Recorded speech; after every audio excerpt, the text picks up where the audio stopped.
जय जय राधा रमण जय जय राधा रमण हरि बोल। जय जय राधा रमण जय जय राधा रमण जय जय राधा रमण हरि बोल।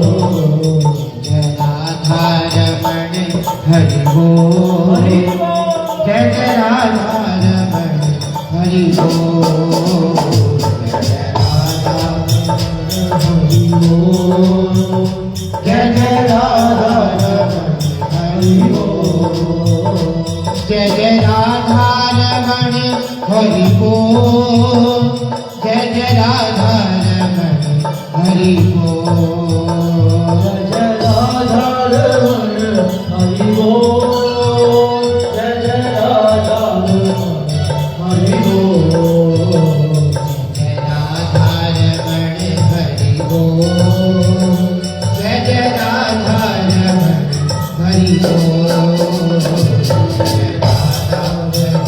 हरि बोल।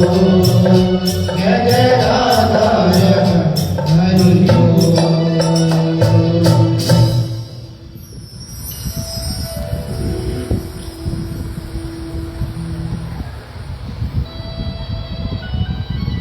कल हम सब श्रीमद्भागवत महापुराण के पावन महात्मा का श्रवण कर रहे थे और उसमें चर्चा आई थी कथा का अधिकारी कौन है। श्रीमद्भागवत महापुराण कोई साधारण ग्रंथ नहीं है अथवा साधारण पुस्तक नहीं है जो हर किसी को सुलभता से मिल जाए। भाग्योदेन बहुजन्म समर्जितेन, एक जन्म का नहीं न जाने कितने हजारों जन्मों का भाग्य जब उदय होता है तब जीवन में श्रीमद् भागवत महापुराण की कथा। आप सब श्रवण कर रहे थे कि राजा परीक्षित जब कथा सुनने के लिए विराजित हुए उसी समय देवता लोग आकाश मार्ग से नीचे आ गए और प्रलोभन क्या किया राजा परीक्षित को कि राजन तुम अमृत पी लो और हमको कथा अमृत दे दो। मैं कल भी इस बात को कह रहा था, कथा का वास्तविक अधिकारी वही है जो कथा के लिए सब कुछ छोड़ सकता है। आज कथा के लिए हम एक फोन की कॉल नहीं छोड़ सकते और चाहते हैं कि परीक्षित जैसी गति हमें मिल जाए। दो बूंदाबांदी क्या हुई, दो बारिश क्या हुई और हमने आज कथा में आना कैंसिल कर दिया तो इसका अर्थ है कि हम अच्छे श्रोता नहीं हैं। भगवान जो भी करते हैं अच्छा करते हैं। भैया अगर आपके घर में किसी की शादी होती, आपके रिश्तेदारी में किसी की शादी होती, अरे बारिश तो क्या गड़े मारी भी होती तो क्या जाना छोड़ देते। इसका अर्थ यही हुआ कि हमें रिश्तेदारी निभाना सबसे पहले है। भगवान हमारे जीवन में बाद में, कथा हमारे जीवन में बाद में है। आने वाले भले दो लोग ही क्यों ना हो वो भी तो अपने घर से चलकर कथा है। वो माता जी मेरे समक्ष बैठी है, इनका दर्द बदलने तो नहीं होगा, इनके लिए बारिश रुक तो नहीं गई होगी। कहने का भाव यही है, हमारा कर्म है कथा को गाना, आपका कर्म है कथा को सुनना। लेकिन भगवान शायद इसीलिए बारिश कर दिए हैं कि पता चल जाए कि असली श्रोता कौन। और मैं आपको लिख करके दे दूं, जो बारिश में यहां पर आकर के बैठा है ना, वास्तविक श्रोता तो वही है। 7 दिन के बाद अथवा 9 दिन के बाद कथा का पूर्ण आनंद और पूर्ण रिजल्ट अगर कोई पाएगा जो आज आएगा नहीं। कल को आने वाले बहुत होंगे। कृष्ण जन्मोत्सव में सारा शहर आ जाएगा, पूरा पंडाल भर जाएगा, वो सब लंगर वाले हैं। कथा से उनको कोई लेना देना नहीं है, कथा में उनकी कोई रुचि नहीं है। शायद इसीलिए भगवान ने ये बारिश की है कि पता चल जाए वास्तविक श्रोता कौन है। क्योंकि जब जीवन में कथा का आनंद उतर जाता है ना, तो संसार की कोई बाधा हमें रोक नहीं सकती। अगर हम रुक गए हैं तो इसका अर्थ है अभी हमारे भीतर ज्वार बाटा फटा नहीं है।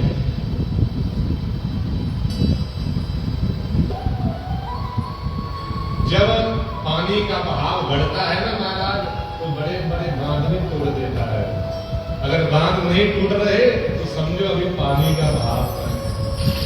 अगर आपको बारिश रोक रही है तो समझो अभी हम भगवान के प्रेम में शराब हो रही है। अभी हमें कथा की अहमियत पता नहीं चली है, इसीलिए हम 2 बूंद क्या गिरी, हम कथा को छोड़ दिए। अच्छे श्रोता का लक्षण है, कैसी भी स्थिति हो, कैसी भी परिस्थिति हो, तो कभी भी भगवान की कथा न छोड़ो। क्योंकि जीवन में ये समय बार बार नहीं आता, हर चीज आपको दोबारा मिल जाएगी, लेकिन क्या पता ये क्षण हमारे जीवन में आए ना आए।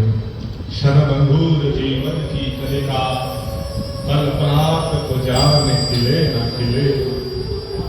मलयाकर की शुचि शीतल मंद सुगंध समीर बहे न बहे। कलिकार कुठार लिए फिरता नभ पर जोत हिले न हिले। चपले हरिनाम हरि हसना, फिर अंत समय हिले न हिले। कल का क्या भरोसा है, हम रहे ना रहे। कल का क्या भरोसा है, आप रहे ना रहे। जो समय बीत रहा है वही अंतिम समय है। तो दोपहर की सभा में हमने श्रीमद् भागवत महापुराण की जो शेष चर्चा महात्मा की थी उसको पूर्ण किया। अभी से हम श्रीमद् भागवत महापुराण के प्रथम स्कंद की चर्चा से अपनी यात्रा को आरंभ करेंगे। श्रीमद् भागवत महापुराण का प्रथम स्कंद अधिकार लीला है। कथा का अधिकारी कैसा होना चाहिए, और इसमें 19 अध्याय है। और भगवान व्यास जी महाराज आज पुनः मंगलाचरण कर रहे हैं।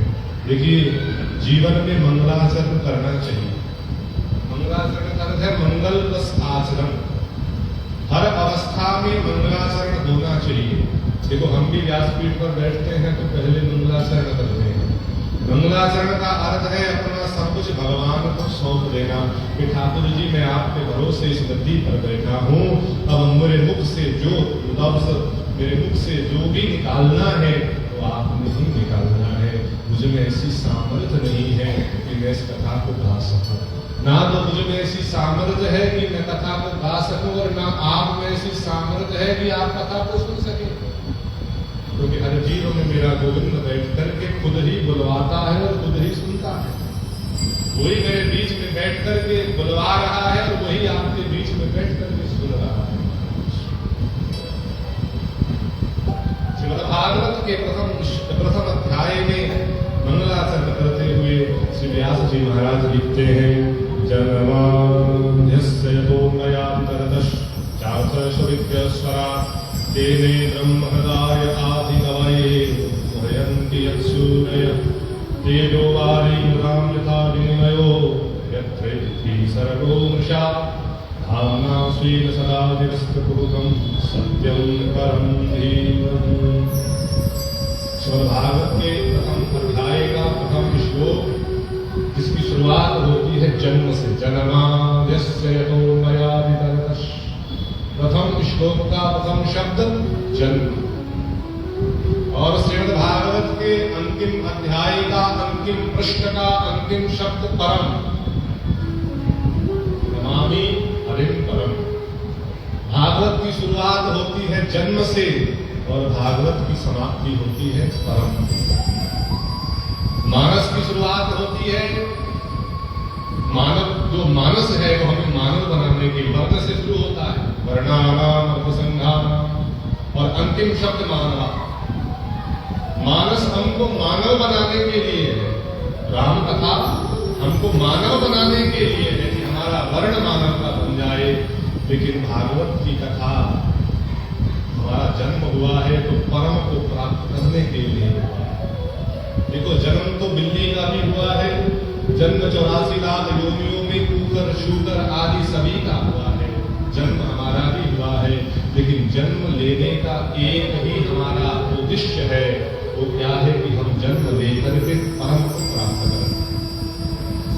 मनुष्य का जन्म लेकर के भी परम की प्राप्ति नहीं कर पाए तो हमारा ये जन्म फिजूल चला गया। जन्म तो हर किसी का होता है, लेकिन जो काम हम कर सकते हैं वो कोई नहीं करता। मैंने सुबह भी कहा था, इस पंडाल में बैठ करके कोई कुत्ता, कोई बिल्ली, कोई जानवर कथा नहीं सुन सकता। आएगा तुरंत भगा देंगे उसको, वो चाहेगा तब भी नहीं सुन सकता। कथा सुनने की सुलभता अगर किसी को है वो केवल मनुष्य को है। मनुष्य जन्म मिला है, जन्म मिला है, लेकिन इसका एक ही उद्देश्य है, परम की प्राप्ति करना। भागवत की यात्रा केवल इतनी है, जन्म तो मिला है लेकिन अब जीवन में परम की प्राप्ति हो जाए। परम माने परमात्मा। एक संत कहते हैं कि जीवन में इससे पहले कि जीवन की अर्थ ही उठ जाए, जीवन का अर्थ हमको पता न जाए। ऐसा ना हो कि अर्थ से पहले ही हमारी अर्थ ही उठ जाए और हमारा आना निरर्थक हो जाए। मुझे अपना जीवन बनाना न आया, मुझे अपना जीवन बनाना न आया। रूठे हरि को मनाना न आया, मुझे अपना जीवन बनाना न आया, मुझे अपना जीवन बनाना न आया। रूठे हरि को मनाना न आया, रूठे हरि को मनाना न आया। मुझे अपना जीवन बनाना न आया, मुझे अपना जीवन बनाना न आया। रूठे प्रभु को मनाना न आया, रूठे प्रभु को मनाना न आया। मुझे अपना जीवन बनाना न आया, मुझे अपना जीवन बनाना न आया।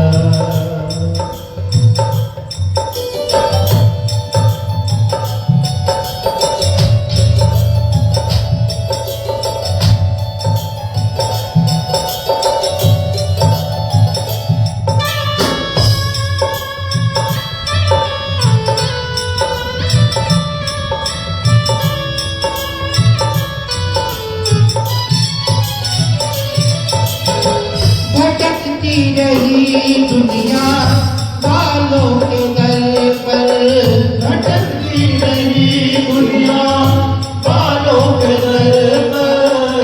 रही पाप धोती सदा उम्र में भर, रही पाप धोती सदा में उम्र भर। जीवन प्रभु को जाना न आया, जीवन प्रभु को जाना आया। रूठे प्रभु को मनाना न आया, रूठे प्रभु को मनाना न आया। मुझे अपना जीवन बनाना न आया, मुझे अपना जीवन बनाना न आया।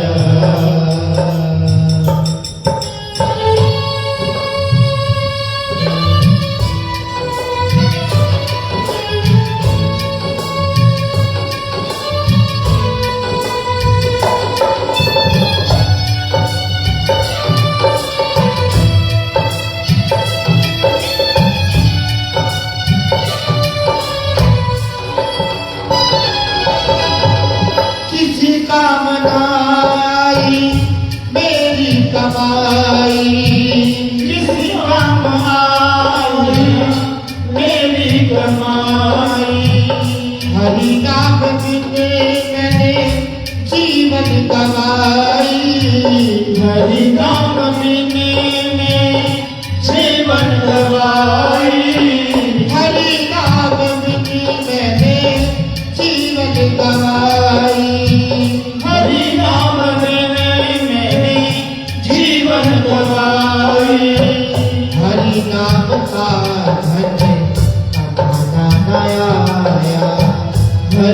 राम का जमाना आया।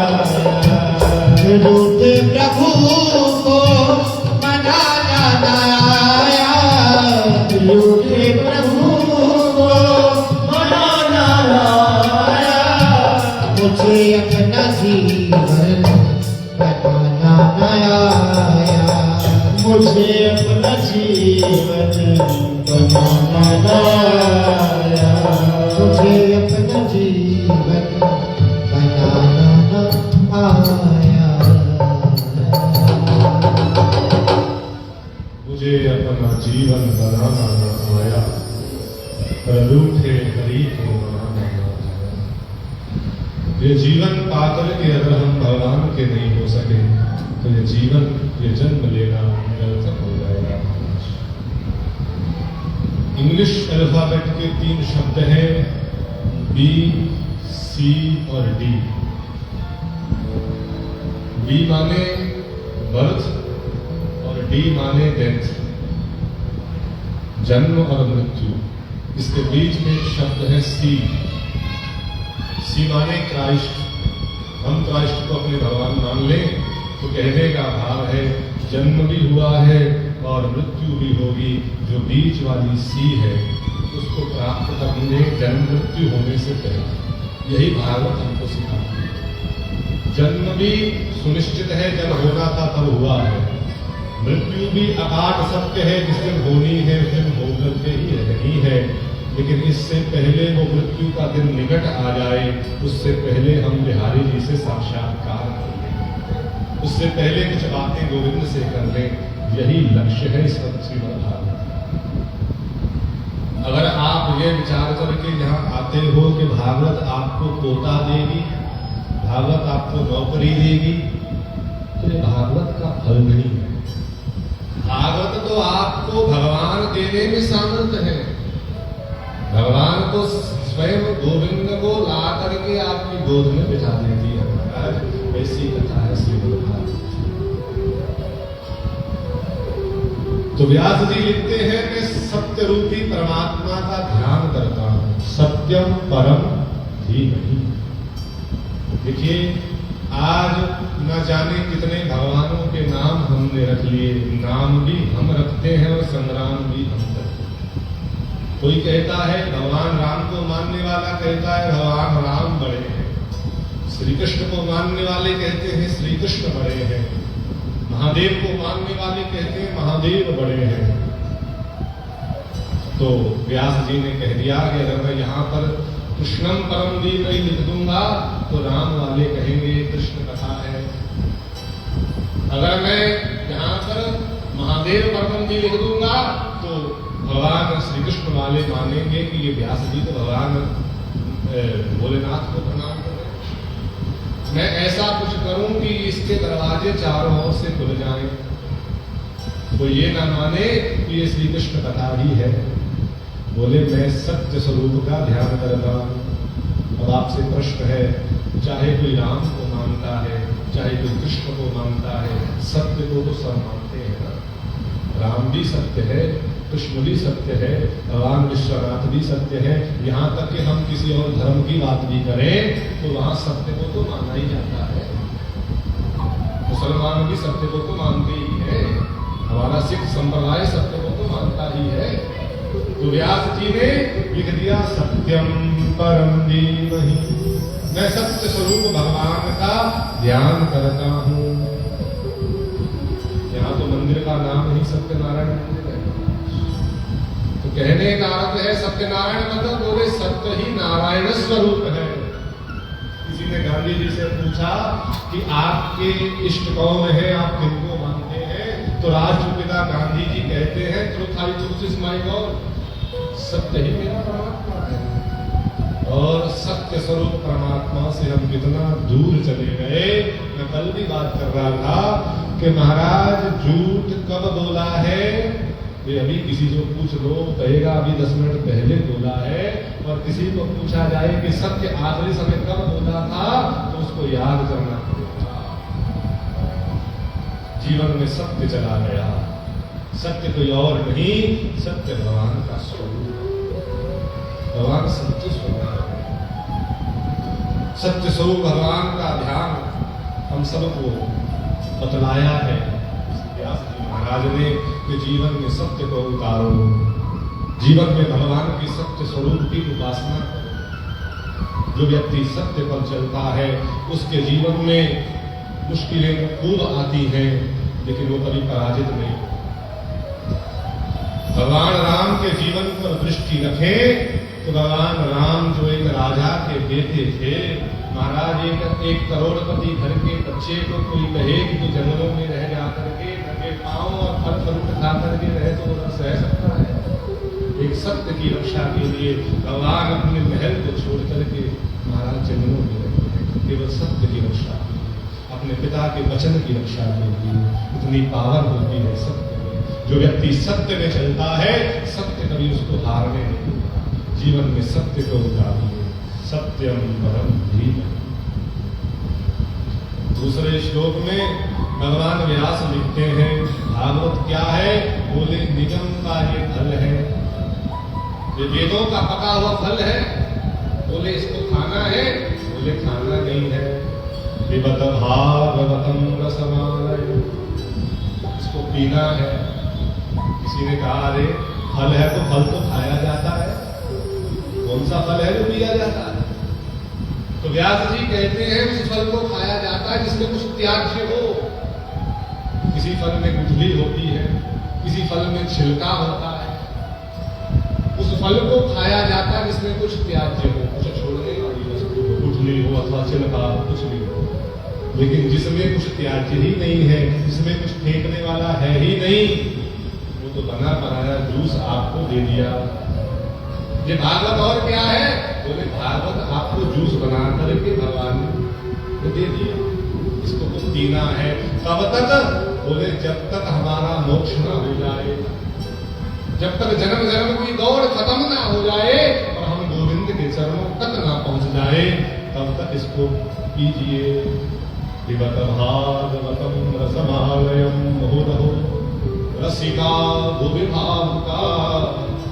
बोले दो लोगों को बुलाया व्यास जी ने, रसिकों को और भावुकों को। कथा के दो ही अधिकारी होते हैं।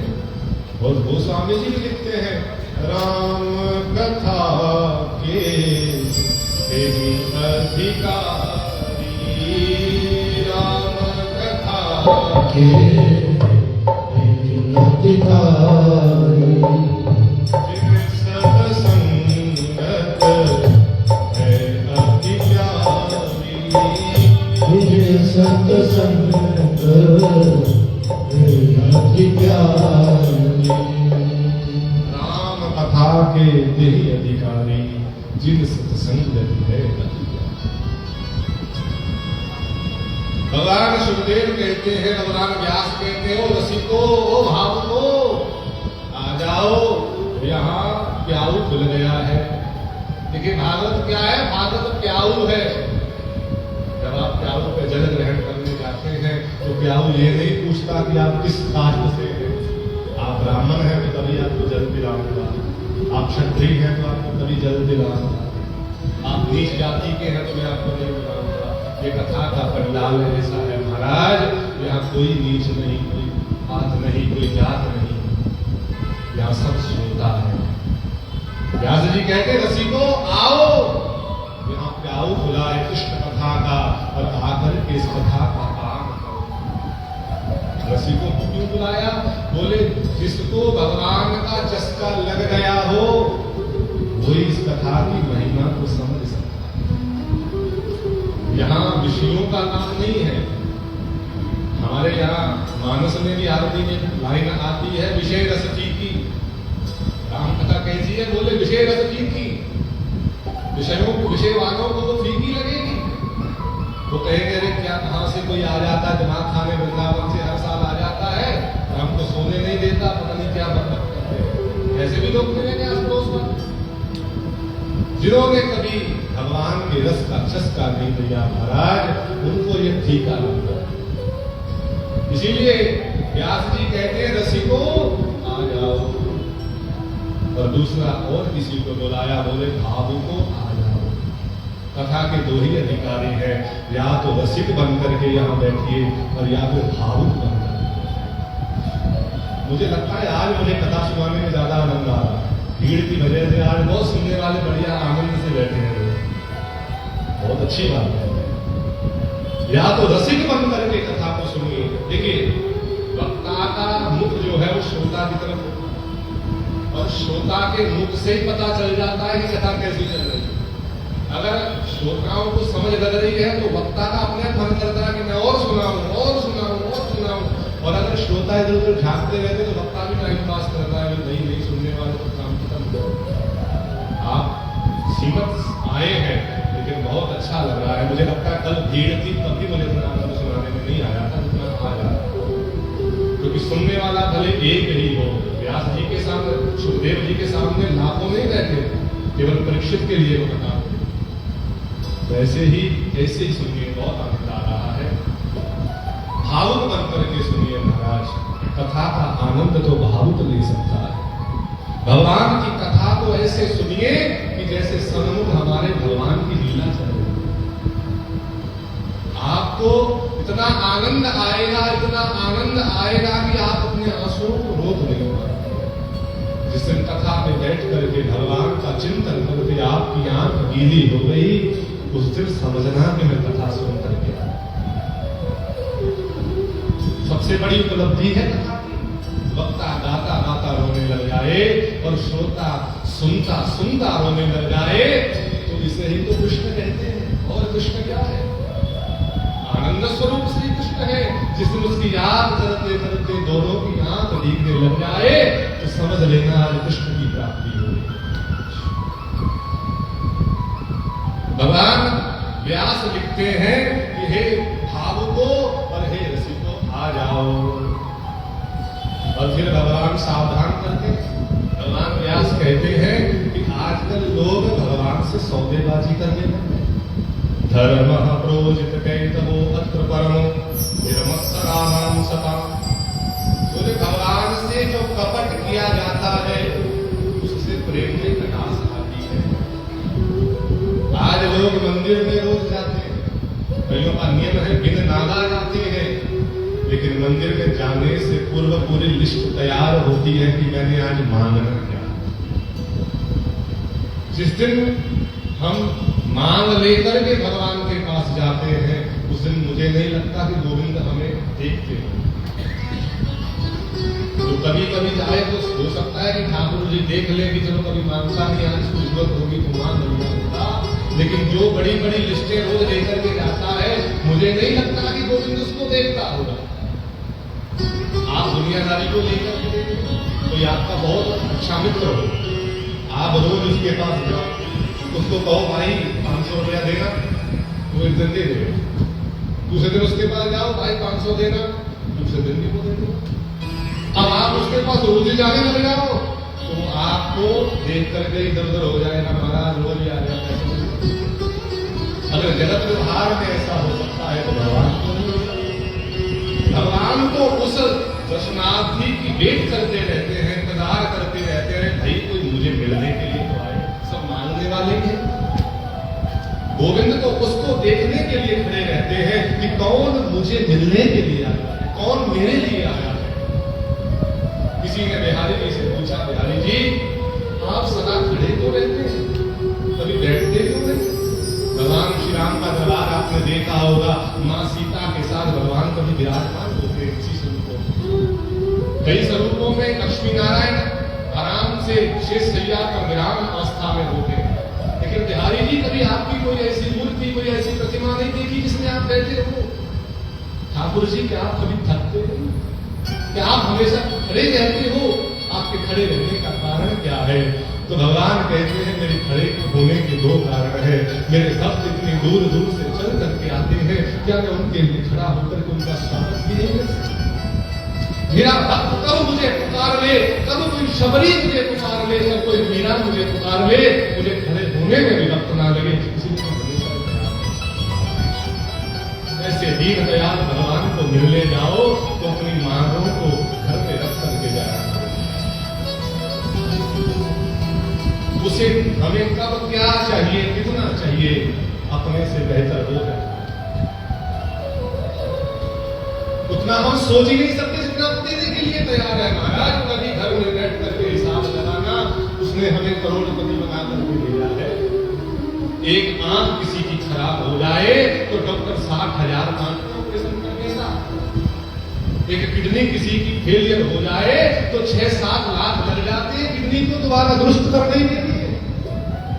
महाराज आपको करोड़पति बना करके इसने भेजा है, फिर भी मांग समाप्त नहीं। वो भी, उनको भी देखो जिनके दोनों पांव नहीं है, जो अपने पांव पर चल करके कभी जा नहीं सकते।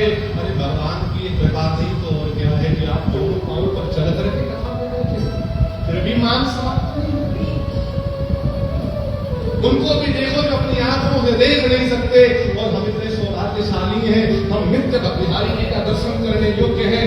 क्या ये भी कृपा अभी कम है? एक दिन एक मिनट के लिए भी अगर ऑक्सीजन कम हो जाए तो बड़े बड़े डॉक्टर महाराज 50-50 लाख के बिल बना देते हैं वेंटिलेटर के। आप 10 दिन कोई वेंटिलेटर पर पड़ जाए तो लाख बिल बन जाता है इस दिल को संभालने के लिए। वो गोविंद कितने, जब से हमारा जन्म हुआ है तब से इस दिल को धड़का रहा है, कभी उसने आपसे पैसा मांगा है?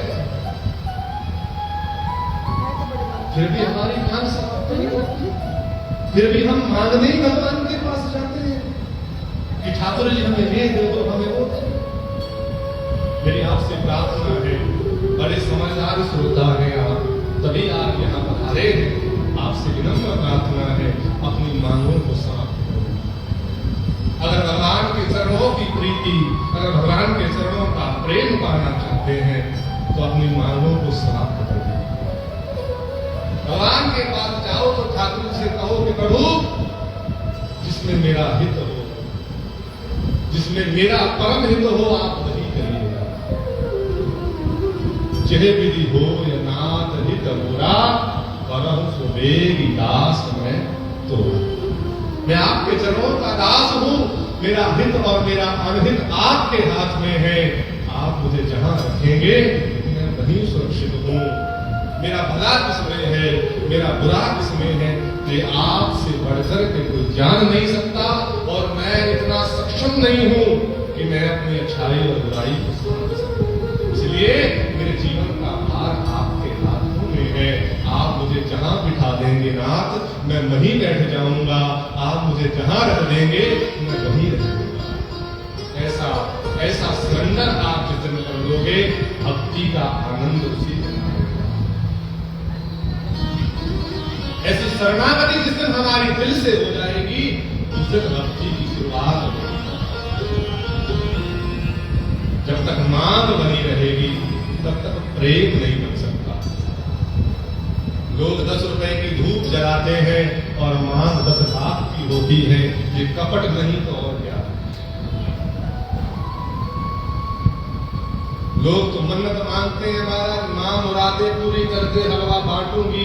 पहले मुरादे पूरी करेगी तब हलवा बांटूंगी, ऐसे नहीं बांटूंगी। ये कपट नहीं तो क्या है? इसका अर्थ ये है कि हमें मां पर यकीन नहीं है।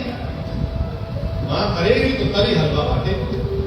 इसका अर्थ हमें भगवान पर यकीन नहीं है। ये कपट नहीं तो क्या है?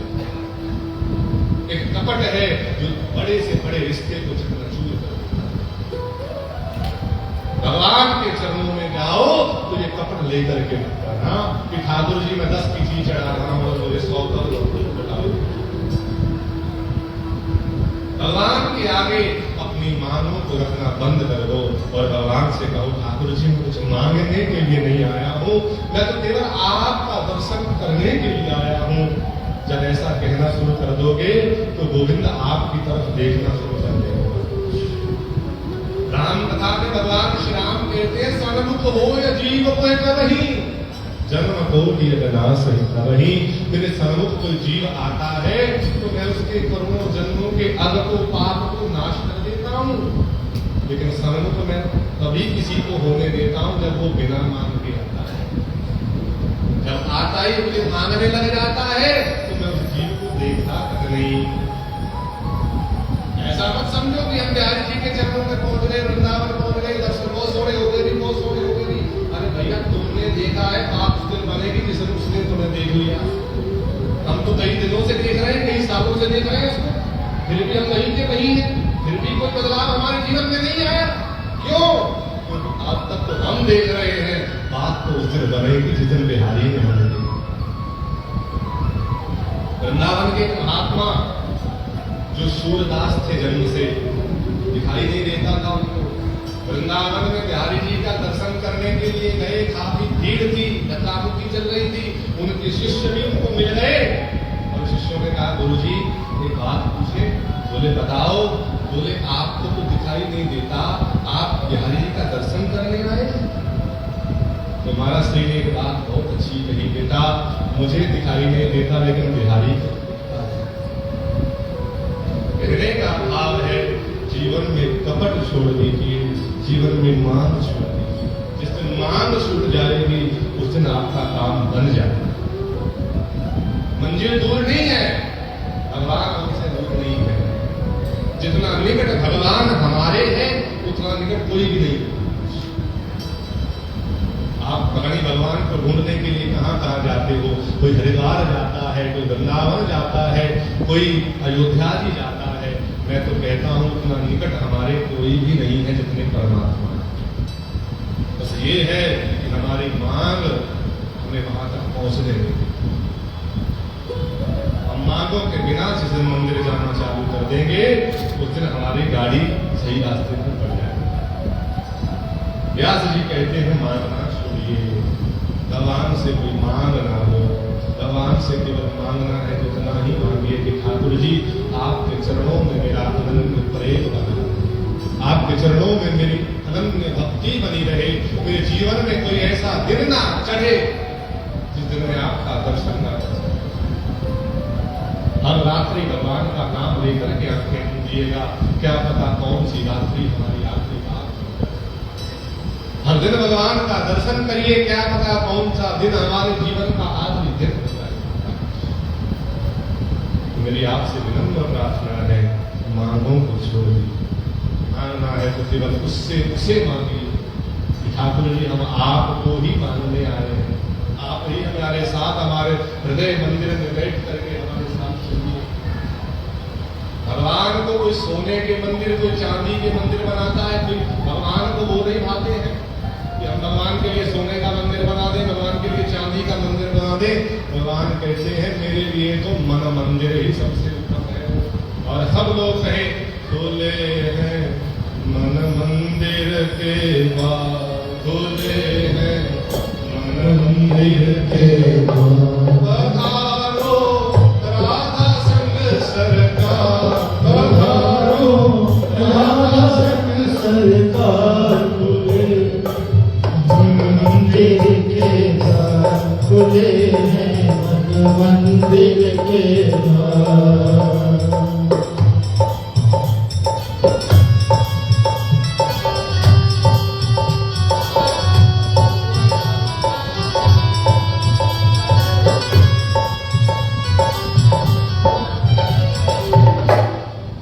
तो महाराज भगवान सूत जी से सौनकादि ऋषियों ने 6 प्रश्न किए कि हे सूत जी, हमने उस कथा की महिमा खूब सुन लिया। ये ऐसी कथा है जो हमारे जीवन में भक्ति, ज्ञान, वैराग्य को बढ़ाने वाली है। ये ऐसी कथा है जो हमारी दुर्गति को सदगति में बदलने वाली है। हमारे कुछ प्रश्न हैं, आप उनका समाधान करिए। तो सूत जी महाराज ने कहा बताओ क्या प्रश्न है?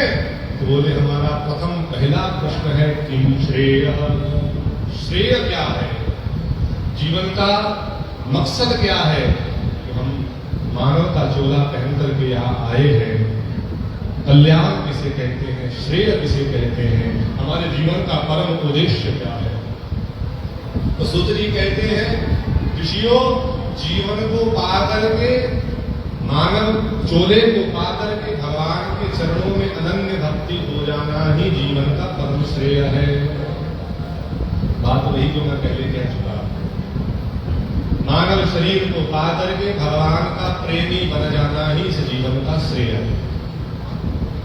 ये नहीं कि आप इस जन्म को पा करके मैं IPS बन जाऊं, मैं ये बन जाऊं, मैं वो बन जाऊं, वो बन अच्छी बात है, लेकिन जीवन का परम श्रेय तो यही है कि इस मानव देह को पाकर के हम गोविंद के चरणों के दास हैं। यही परम श्रेय है जीवन का, मानव जीवन का। दूसरा प्रश्न पूछा, शास्त्र बहुत है, कलयुग के जीवों के पास इतना समय नहीं है कि हर शास्त्र का अध्ययन वो कर सके, हर ग्रंथ को वो पढ़ सके, इतना समय नहीं है। कभी उनको किसी की शादी में जाना होता है, कभी किसी का भोग खाना होता है, इतना समय नहीं है कि वो मंदिरों में बैठ करके कथा सुनते रहे। हमें ऐसा बताइए कि हर कथा का, हर ग्रंथ का सार क्या है, उस सार को ही हम पकड़ लें और हमारा बेड़ा पार हो जाए। तो सूत जी महाराज ने कहा, ऋषियों, हर ग्रंथ का, हर शास्त्र का सार है हरि नाम।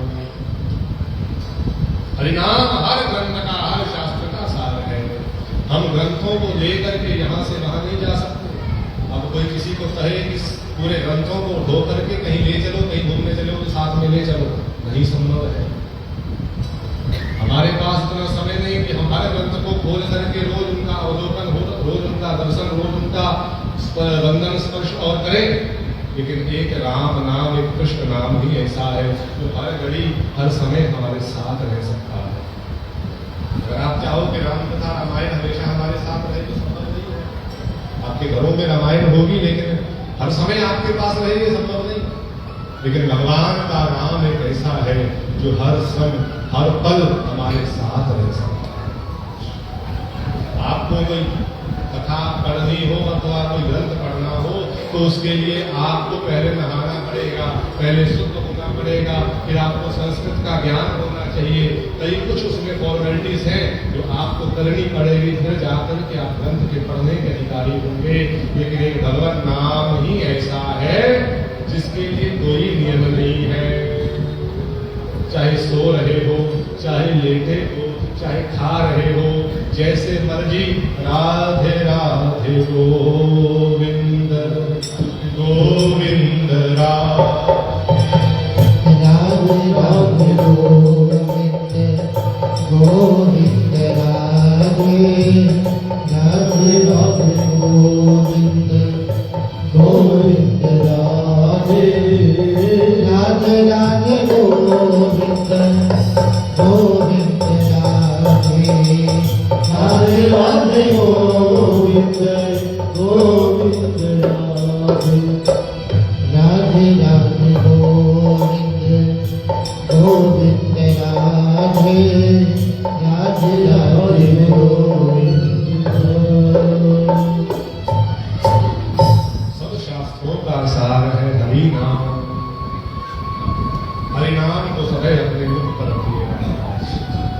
अगर जीवन में मोक्ष चाहते हो, जीते जी मुक्त होना चाहते हो, तो अपने जिह्वा पर कुछ और रखो ना रखो, लेकिन आपके मुख पर राधा नाम सदा बना रहना चाहिए। नियम बना लो, कोई भी काम करते रहो, झाड़ू पोछा करते रहो और मुख में चलता रहे राधे राधे राधे राधे राधे राधे राधे। बस आपकी हर क्रिया आपकी भक्ति बन जाएगी। भक्ति कुछ एक्स्ट्रा करने की बात नहीं है, कुछ अलग से करना पड़ेगा। आप झाड़ू लगाते लगाते राधे राधे बोलते जाइए, आपका घर में लगाया हुआ झाड़ू भी आपको उतना पुण्य दे देगा जितना श्री राम वृंदावन में सोहनी सेवा करने का फल है। आप खाना बनाते बनाते राधे राधे राधे राधे करते रहिए, तो आपका खाना भी महाराज बिहारी जी का 56 भोग बन जाएगा। उसे एक्स्ट्रा कुछ नहीं करना, केवल अपने हर कर्म में भगवान को सम्मिलित कर लेना है, भगवान को साथ में ले लेना है, भगवान के नाम को साथ में रख लेना है। नहा रहे हो तो उसी समय एक पानी का अपने ऊपर मग डालो और राधे राधे, वही आपका यमुना का स्नान बन जाएगा। भक्ति कोई बहुत मुश्किल चीज नहीं है, बस अपने लाइफ स्टाइल को चेंज ही करना है, अपने मन को यहाँ से आकर के वहीं रखना है, बस इसी का नाम तो महाराज हर शास्त्र का, हर ग्रंथ का सार है भगवत नाम। सूत जी से प्रश्न किया ऋषियों ने, महाराज जो भगवान सर्वस्मर्थ है, सब कुछ कर सकते हैं, वो अवतार लेकर के इस धराधाम पर क्यों आते हैं? अगर श्री राम चाहते तो महाराज साकेत में बैठे बैठे एक इशारा ही कर देते तो रावण क्या, रावण जैसे लाखों पापी मर जाते महाराज। भ्रुकुटी विलास सृष्टि लय होई, जिसकी भ्रुकुटी टेढ़ी हो जाए तो सृष्टि का लय हो जाता है। ऐसे राम को वन वन में भटक करके और महाराज वानरों की आपकी मदद लेकर के रावण को मारने की क्या जरूरत है? क्या रावण को मारने के लिए भगवान ने जन्म लिया? कंस जैसे लाखों पापी महाराज श्री कृष्ण के एक आंख के इशारे से मर जाते, या कंस को मारने के लिए कृष्ण आए? सूत जी ने कहा, नहीं ऋषियों, भगवान किसी को मारने के लिए जन्म नहीं लेते, क्योंकि वो तो तुरंत बैठे बैठे काम कर सकते हैं। वो तो साकेत में गोलोक में बैठे बैठे सबका संहार कर सकते हैं, वो सृष्टि का प्रलय कर सकते हैं, लेकिन उनके को मारने की कौन सी बड़ी बात है? तो बोले भगवान के अवतार का प्रयोजन है अपने प्रेमियों से मिलना, अपने भक्तों से मिलना। जब कोई शबरी महाराज रोज चुन चुन करके बेर रखती है तो फिर राघव से रहा नहीं जाता। जब कोई मीना भगवान श्री कृष्ण के लिए पांव में घुंघरू बांध करके नाचती है तो कृष्ण से रहा नहीं जाता। कृष्ण के अवतार का एक ही कारण है, जब कोई भक्त उसे बुलाता है, कोई सुदामा जैसा भक्त उसे बुलाता है तो गोविंद से रहा नहीं जाता। भगवान के अवतार का एक ही कारण है, जब कोई प्रेमी उसको बुलाता है तो वो दौड़ा आता है।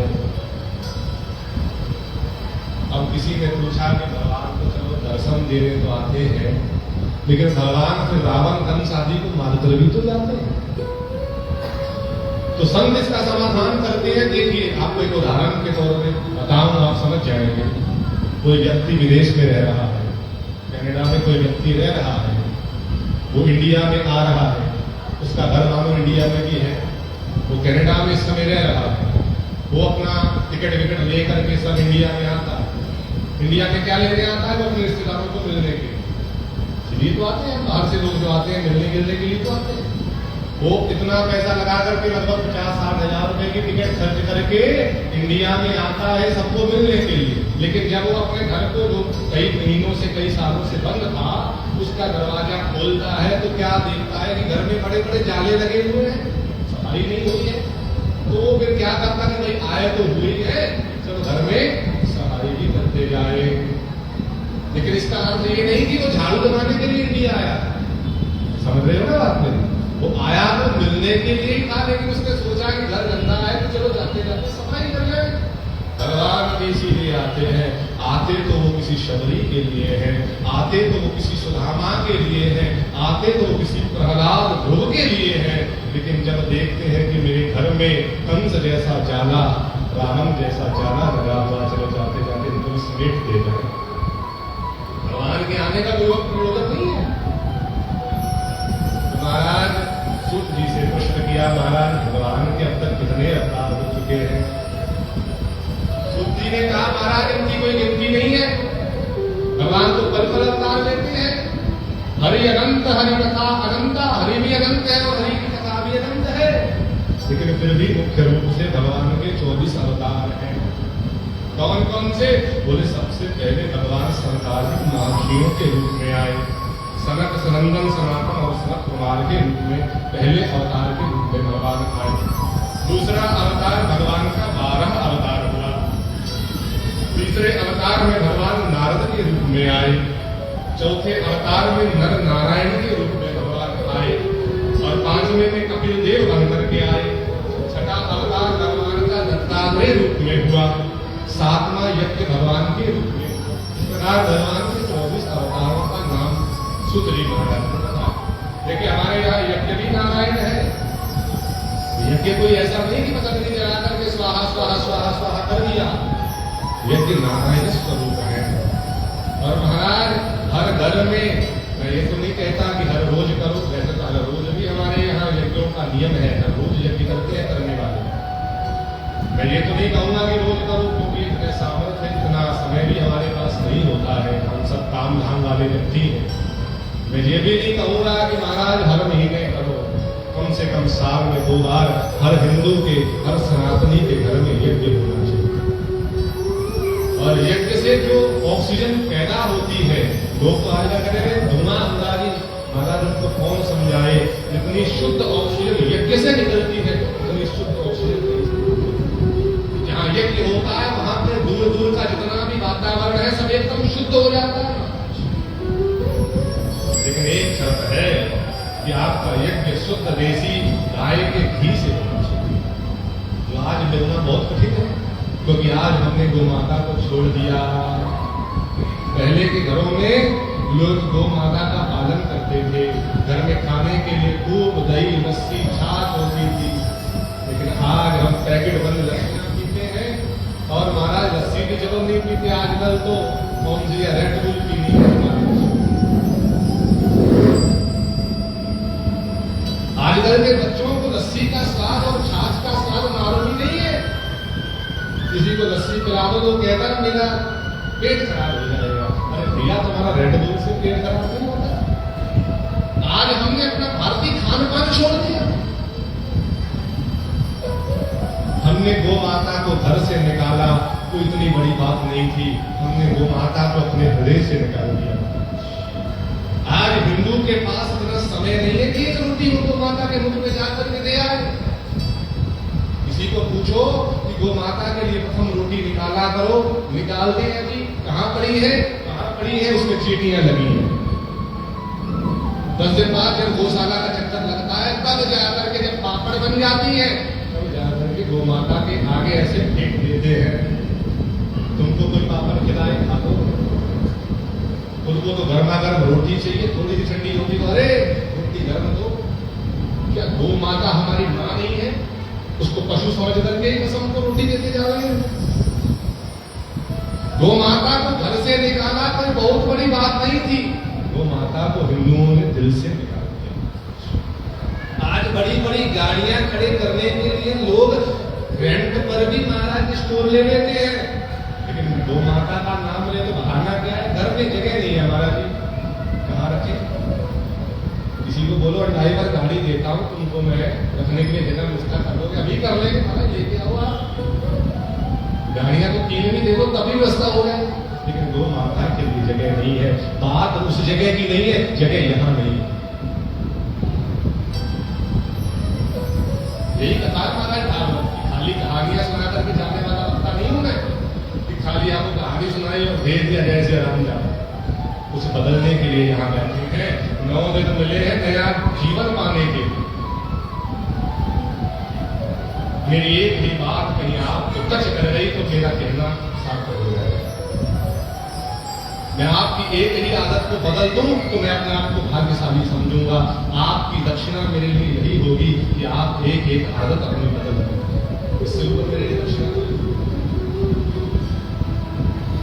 गौ माता का शुद्ध घी हो और हर घर में, हर सनातनी के घर में साल में 2 बार महाराज हवन होना चाहिए, क्योंकि यज्ञ स्वयं नारायण स्वरूप है। यज्ञ नारायण भगवान की जय। इस प्रकार भगवान के 24 अवतारों का वर्णन श्री शौनकादि ऋषियों को श्री सूत जी महाराज ने किया। और महाराज यहाँ तक भी बता दिया कि कलयुग में भगवान का कल की अवतार भी होगा। देखो भगवान को हमारी कितनी चिंता है, सनातनियों को चिंता करने की जरूरत नहीं है। किसी भी धर्म, किसी भी पंथ में, किसी भी मजहब में भगवान खुद नहीं आते। ईसाइयों को पूछो तुम्हारे यहाँ भगवान है, वो कहते हैं हमारे यहाँ सन ऑफ गॉड है। भगवान नहीं है, सन ऑफ गॉड। हमारे यहाँ भगवान का बेटा है, भगवान नहीं है।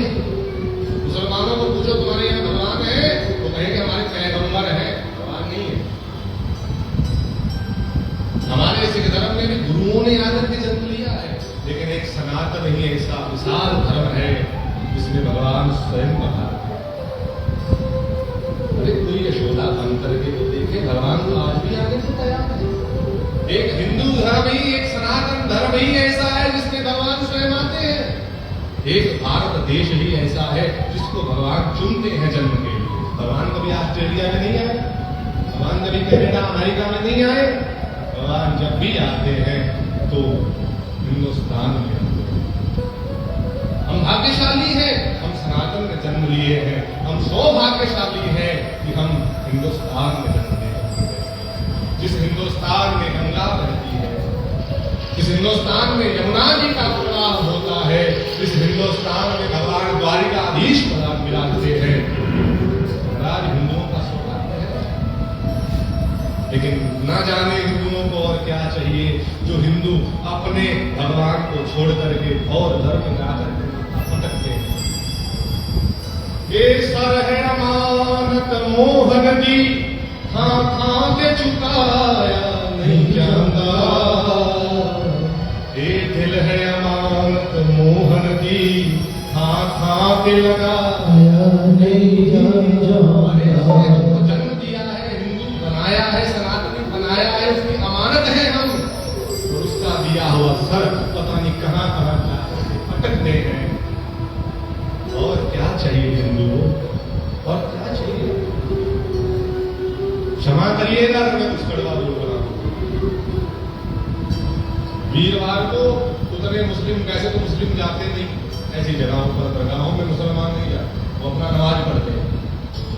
100 में से 90% हिंदू जाएंगे। सत्य है, आपके मुझे पता नहीं, लेकिन जहां भी मैं जाता हूं वैसा ही।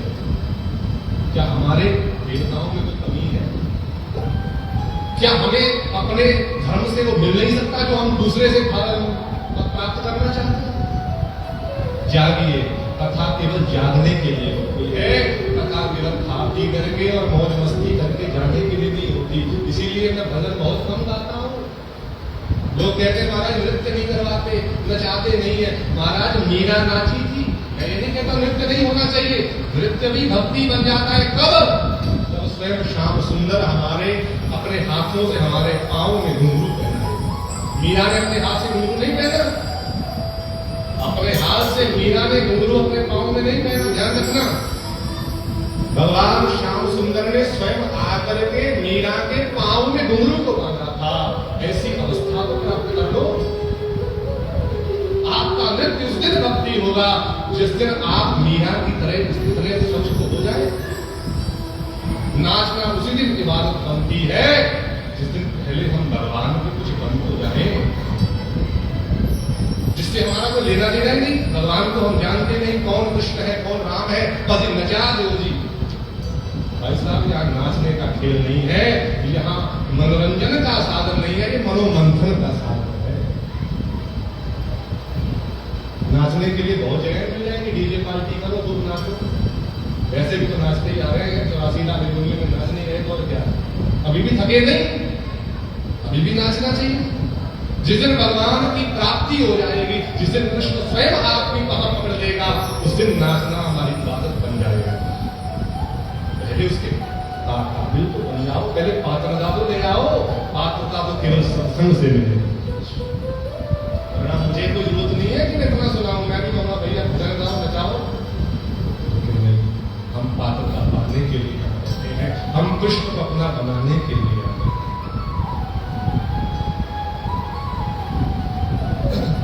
तो महाराज सूत जी महाराज से सौनकादि ऋषियों ने प्रश्न किया कि महाराज जब भगवान धराधाम को छोड़ करके चले जाते हैं तब धर्म किसकी शरण में जाता है? भगवान श्याम सुंदर 125 साल की अपनी आयु को पूर्ण करके महाराज गोलोक धाम में जब विराजते हैं तब धर्म किसकी शरण में जाता है? तो श्री सूत जी महाराज कहते हैं पहले तो भगवान कहीं जाते नहीं, क्योंकि सनातनियों को इतना अवलंबन भगवान ने दिया है। भगवान आए तो साकेत से थे, भगवान आए तो वैकुंठ से थे, लेकिन भगवान वापिस वैकुंठ में नहीं गए। भगवान क्षीर सागर से आए और भागवत सागर में विराजमान हो गए। भगवान का वियोग कभी भी सनातनियों को नहीं होता। देखो इतना बड़ा अवलंबन है हमारे पास। हमारा भगवान अभी गया नहीं है कहीं, भागवत के स्वरूप में स्वयं ठाकुर ही तो हमारे बदल बैठे। और इतना देखो, आज मैं बार बार मुझे क्या करूं, कथा के बीच में और बातें साथ में जुड़ती आ रही हैं। आज हमको ग्रंथ का सत्कार करना नहीं आता। हमारे घर में मानस की पोथियां धूल खा रही हैं। और मैं आपको एक बात सत्य कहूं, मुझे कोई शर्म नहीं है, अगर ग्रंथ का सत्कार देखना है तो सिख धर्म से ऊपर कोई धर्म नहीं है। वो तो महाराज गुरु ग्रंथ साहब को एक धूल का कण भी लगने नहीं देते, और उनका विश्राम भी महाराज ग्रंथों का एसी में होता है। कभी जाकर के देखो गुरुद्वारों में, और महाराज गुरु महाराज चलते हैं तो छत चलता है उनके ऊपर। और हम हिंदू ऐसे हैं कि महाराज ऐसे बगल में, मैंने कईयों को देखा है कि महाराज गीता जी की पुस्तक बगल में ऐसे दी होती है। जब तक ग्रंथ का सत्कार जीवन में नहीं आएगा तब तक भक्ति हमारे जीवन में। और एक तो किताब नहीं है, ये साक्षात श्री कृष्ण है, तभी इनके पास बैठकर ये काले काले शब्दों में स्वयं मेरे श्याम सुंदरी को कहते हैं हमारे बगल में। और कैसे ही देखने वाली आंख होनी चाहिए। महाराज हमारी दृष्टि में दोष है। तो महाराज कहा कि पहले तो सनातनियों को कभी भगवान का वियोग नहीं होता, लेकिन अगर मान भी ले तो महाराज भगवान के जाने के बाद धर्म भागवत की शरण में रहता है। भगवान के धराधाम के बाद धर्म भागवत जी की शरण में है। तो सुध जी महाराज से सौनकादिशियों ने पूछा कि महाराज हमने महात्मा भी सुन लिया, अब आप हमें एक प्रश्न का उत्तर ये दीजिए कि ये भागवत जी की कथा किसने लिखी और किसके कहने पर लिखी, इसके राइटर कौन है और किसके कहने पर किसने लिखी। तो सुध जी महाराज भागवत जी की लेखनी की उत्पत्ति की कथा सुनाते हुए कहते हैं कि ऋषियों, एक बार सरस्वती नदी के तट पर व्यास गुफा में भगवान व्यास बैठे थे और चिंता मग्न थे। चिंता क्यों कर रहे थे? बोले अपने ध्यान में उन्होंने कलयुग की स्थिति को देख लिया कि कलयुग के लोग कितने निकम्मे हो जाएंगे। उनके पास समय नहीं होगा ग्रंथ पढ़ने का, उनके पास मोबाइल चलाने का समय होगा, लेकिन 2 चौपाइयां हनुमान चालीसा की पढ़ने का समय नहीं होगा। उनके पास 3-3 घंटे की मूवी देखने का समय होगा, 1 घंटा रामचरितमानस का पाठ करने का समय नहीं होगा। ऐसे में क्या होगा? ऐसे में कैसे हमारा कल्याण होगा? जब ऐसा दृश्य देखा तो महाराज व्यास जी महाराज चिंतित हो गए। व्यास जी का वैसे तो नाम कृष्णद्वैपायन है, कृष्णद्वैपायन, लेकिन व्यास जी से पहले वेद एक था। जब वो उनका अवतार हुआ तो उन्होंने आकर के वेदों का व्यास किया, वेदों को बढ़ा किया, वेदों को बांटा, तो एक वेद के 4 वेद बन गए। जो वेदों का विस्तार करे उसी को व्यास कहते हैं। उन्हीं की गादी के नाम से इसको व्यास पीठ कहते हैं। तो व्यास जी ने एक वेद से 4 वेद लिख दिए, 6 शास्त्रों की रचना कर दी, 17 कुरान लिख डाले, लेकिन अभी भी मन में कोई कमी खोल रही है कि अभी भी मेरे से कुछ हो नहीं पाया, मैं जैसा चाहता हूं वैसा कर नहीं पाया। देखिए, अपनी गलती दूसरे से अच्छे से हमें खुद पता होनी चाहिए। दूसरा तो बाद में बताता है कि हमारी गलती है, लेकिन हमें खुद पता चल जाता है कि हमारी गलती है। मानो मैं यहाँ से कथा करके अभी 10:30 बजे उठूं और मुझे लगे कि यार आनंद नहीं आया, तो बिल्कुल अच्छी बात भी, आपको भी आनंद नहीं आया, क्योंकि मुझे खुद पहले पता चल जाएगा कि आज आनंद आया नहीं आया। खुद की कमी पहले खुद पता चल जाती। तो व्यास जी महाराज बैठे विचार टेंशन में बैठे हैं कि कलयुग के जीवों का उद्धार कैसे हो, मैं क्या लिखूं, क्या मैं किस ग्रंथ की रचना करूं कि भगवान के प्रेम से सराबोर हो जाए कलयुग के जीव। क्योंकि भगवान को पाने का सर्वोत्तम साधन है केवल प्रेम। राम ही केवल प्रेम प्यारा, जान गए जो जान राम ही केवल प्रेम प्यारा। केवल प्रेम ही वो वस्तु है जो मैं भगवान के निकट हो जा सकता। मैं ऐसा क्या करूं कि लोग भगवान के प्रेमी विचार कर रहे थे, सोच में पड़े थे। उसी समय नारद जी महाराज का आगमन हो गया। श्रीमन नारायण नारायण नारायण, श्रीमन नारायण नारायण नारायण, श्रीमन नारायण नारायण नारायण, श्रीमन नारायण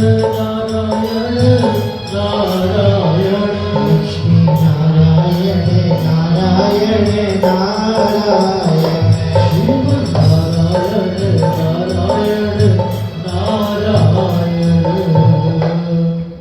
अपनी वीणा को लेकर के नारद जी महाराज व्यास जी के आश्रम में पहुंच गए और पूछा, व्यास जी आप ऐसे चिंता में पड़े हुए अच्छे नहीं लगते। आप जैसा महापुरुष को सदा परोपकार में लगा रहता है और हरि का दास न होवे उदास, आपके मुख पर ये चिंता की रेखाएं क्यों है? तो व्यास जी ने कहा, नारद जी मैं भी यही विचार कर रहा था कि कोई संत मेरे जीवन में आ जाए और मुझे मेरी कमी बता दे। मुझे लग रहा है कि मेरा कोई काम अधूरा बच गया है, कोई कमी है, लेकिन मुझे अपनी कमी दिखाई नहीं दे रही। कोई संत मेरे जीवन में आकर के मुझे मेरी कमी बता दे, तभी आपका आगमन हो गया। और मैं आपको कहूं, हमें दूसरों की कमियां गिनानी हो तो हमारे को महाराज काउंटिंग भी छोटी पड़ जाती है, गिनती भी छोटी पड़ जाती है। और खुद की कमी गिनानी हो तो हम कहते हैं हम तो दूध के धुले हुए हैं, हमारे में एक कमी नहीं है। एक बहुत सुंदर गालिब का शेर है कि उम्र भर गालिब मैं यही भूल करता रहा, उम्र भर गालिब मैं यही भूल करता रहा, और धूल चेहरे पर थी और मैं आईना साफ। अरे कमियां तो हमारे में, और सामने वाले को कहते तेरे में ये कमी है, तेरे में वो कमी है। कभी अपना आत्म अवलोकन किया है? कभी खुद को देखा है अच्छे से? हमारे में कितनी कमियां हैं। नारद जी ने कहा, व्यास जी बिल्कुल सत्य कहा आपने, आप में अभी थोड़ी सी कमी बाकी है। बोले क्या? बोले आपने बहुत से ग्रंथों की रचना कर दी, किसी में कर्म प्रधान है, किसी में ज्ञान प्रधान है, लेकिन आपने कोई ऐसे ग्रंथ की रचना की जो भगवान के प्रेम के प्रधान का ग्रंथ हो। लाखों ज्ञानी हम बन जाए, लाखों कर्मकांडी हम बन जाए बड़े से बड़े, लेकिन जब तक भगवान का प्रेम हमारे जीवन में नहीं है तब तक सब बेकार है। बोले कैसे? बोले कोई स्त्री बहुत बढ़िया सा मिष्ठान, बहुत बढ़िया सा कोई सब्जी वगैरह बनाए तो महाराज उसमें नमक डालना भूल जाए तो कितनी भी अच्छी सब्जी हो उसके स्वाद नहीं आता। जिस प्रकार लून से ही, नमक से ही सब्जी का स्वाद बढ़ता है, उसी प्रकार हम कितने भी ज्ञानी बन जाए, कितने भी कर्मकांडी बन जाए, जब तक भगवान का प्रेम हमारे जीवन में नहीं उतरेगा तब तक वो सब शून्य है। भगवान का प्रेम ही सर्वोत्तम साधन है।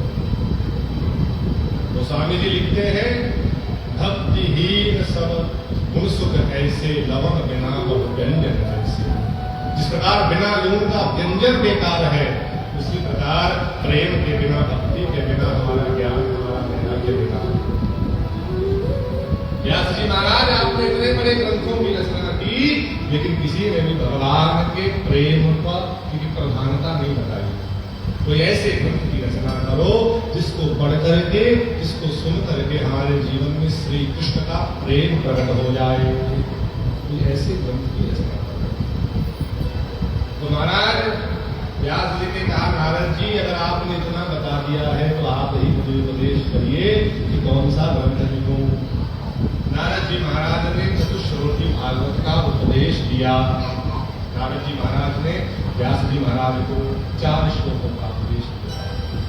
कहा कि नारद जी ये भगवान की वाणी है, भगवान नारायण से ये 4 श्लोक ब्रह्मा जी को मिले, ब्रह्मा जी से मुझको मिले और मैं आपको दे रहा हूं। आप 4 श्लोकों का विस्तार करिए और ग्रंथ की रचना करिए। इतना कह करके नारद जी चले गए। अब तो महाराज व्यास जी महाराज ध्यान मग्न होकर के बैठ गए और भगवान की लीला का इतना चिंतन हुआ, इतना चिंतन हुआ कि आंखों के सामने भगवान की प्रत्येक लीला श्री व्यास जी महाराज को दिखने लग गई। अब तो महाराज भगवान व्यास जी देखते जा रहे हैं और लिखते जा रहे हैं, देखते जा रहे हैं लीला को और लिखते जा रहे हैं। महाराज 4 श्लोकों का इतना विस्तार हुआ, इतना विस्तार हुआ कि 4 श्लोकों को बना दिया 18,000 श्लोक। और महाराज 18,000 श्लोक की श्रीमद् भागवत तैयार हो गई। बोले भागवत भगवान की जय। अब भागवत जी तैयार हुई तो अब महाराज व्यास जी को और चिंता पड़ गई। ये कैसा ग्रंथ है? बोले प्रेम प्रधान ग्रंथ है। भागवत का वक्ता ज्ञानी हो बहुत अच्छी बात है, लेकिन भागवत का वक्ता प्रेमी अवश्य होना चाहिए, क्योंकि ये प्रेम का ग्रंथ है। कोई प्रेमी ही इस ग्रंथ को सुना सकता है और कोई प्रेमी ही इस ग्रंथ को अच्छे से सुन सकता है। ये ज्ञानियों का ग्रंथ भी है, वैसे तो ज्ञानियों की परीक्षा भी श्रीमद् भागवत में होती है। भागवत का वक्ता ज्ञानी हो बहुत अच्छी बात है, भागवत का वक्ता वैरागी हो बहुत अच्छी बात है, भागवत का वक्ता प्रेमी अवश्य होना चाहिए, क्योंकि प्रेम का दान अच्छे से वही कर सकता है जो खुद प्रेमी होगा। व्यास जी महाराज को चिंता पड़ गई, ये ऐसा वैसा ग्रंथ नहीं है तो हर किसी को बांट सकूं। अपने सभी शिष्यों को बुलाया और कहा इस ग्रंथ को पढ़ाना है, मुझे बताओ कौन सा शिष्य इसको पढ़ने के लिए तैयार है। सभी ने हाथ जोड़ दिए, महाराज हमारे बस से बाहर है, इसमें ऐसी ऐसी लीलाएं हैं भगवान की जिसको सुन करके बड़े बड़े चक्कर खा जाएंगे। कहीं भगवान श्री कृष्ण महाराज द्रौपदी की लाज बचाते हुए दिखेंगे और कहीं वही श्री कृष्ण महाराज गोपियों का चीर चुराता दिखेगा। कहीं भगवान श्री कृष्ण महाराज एक उंगली में गोवर्धन पर्वत उठाते दिखेंगे। कौन इसको समझेगा?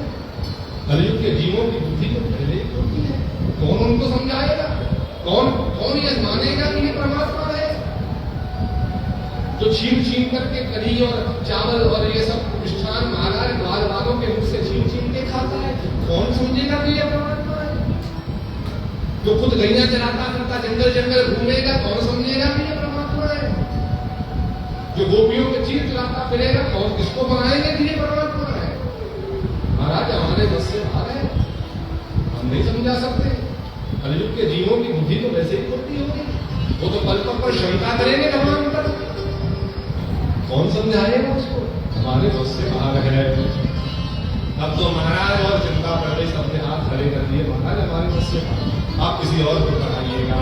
अब तो महाराज व्यास जी फिर चिंता में पड़ गए, चिंता में पड़े और वही सदगुरु जी वही नारद जी महाराज फिर आ गए।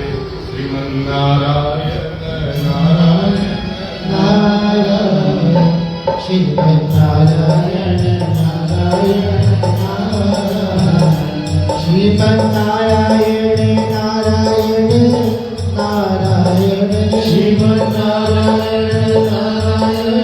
नारायण नारायण श्रीमन्नारायण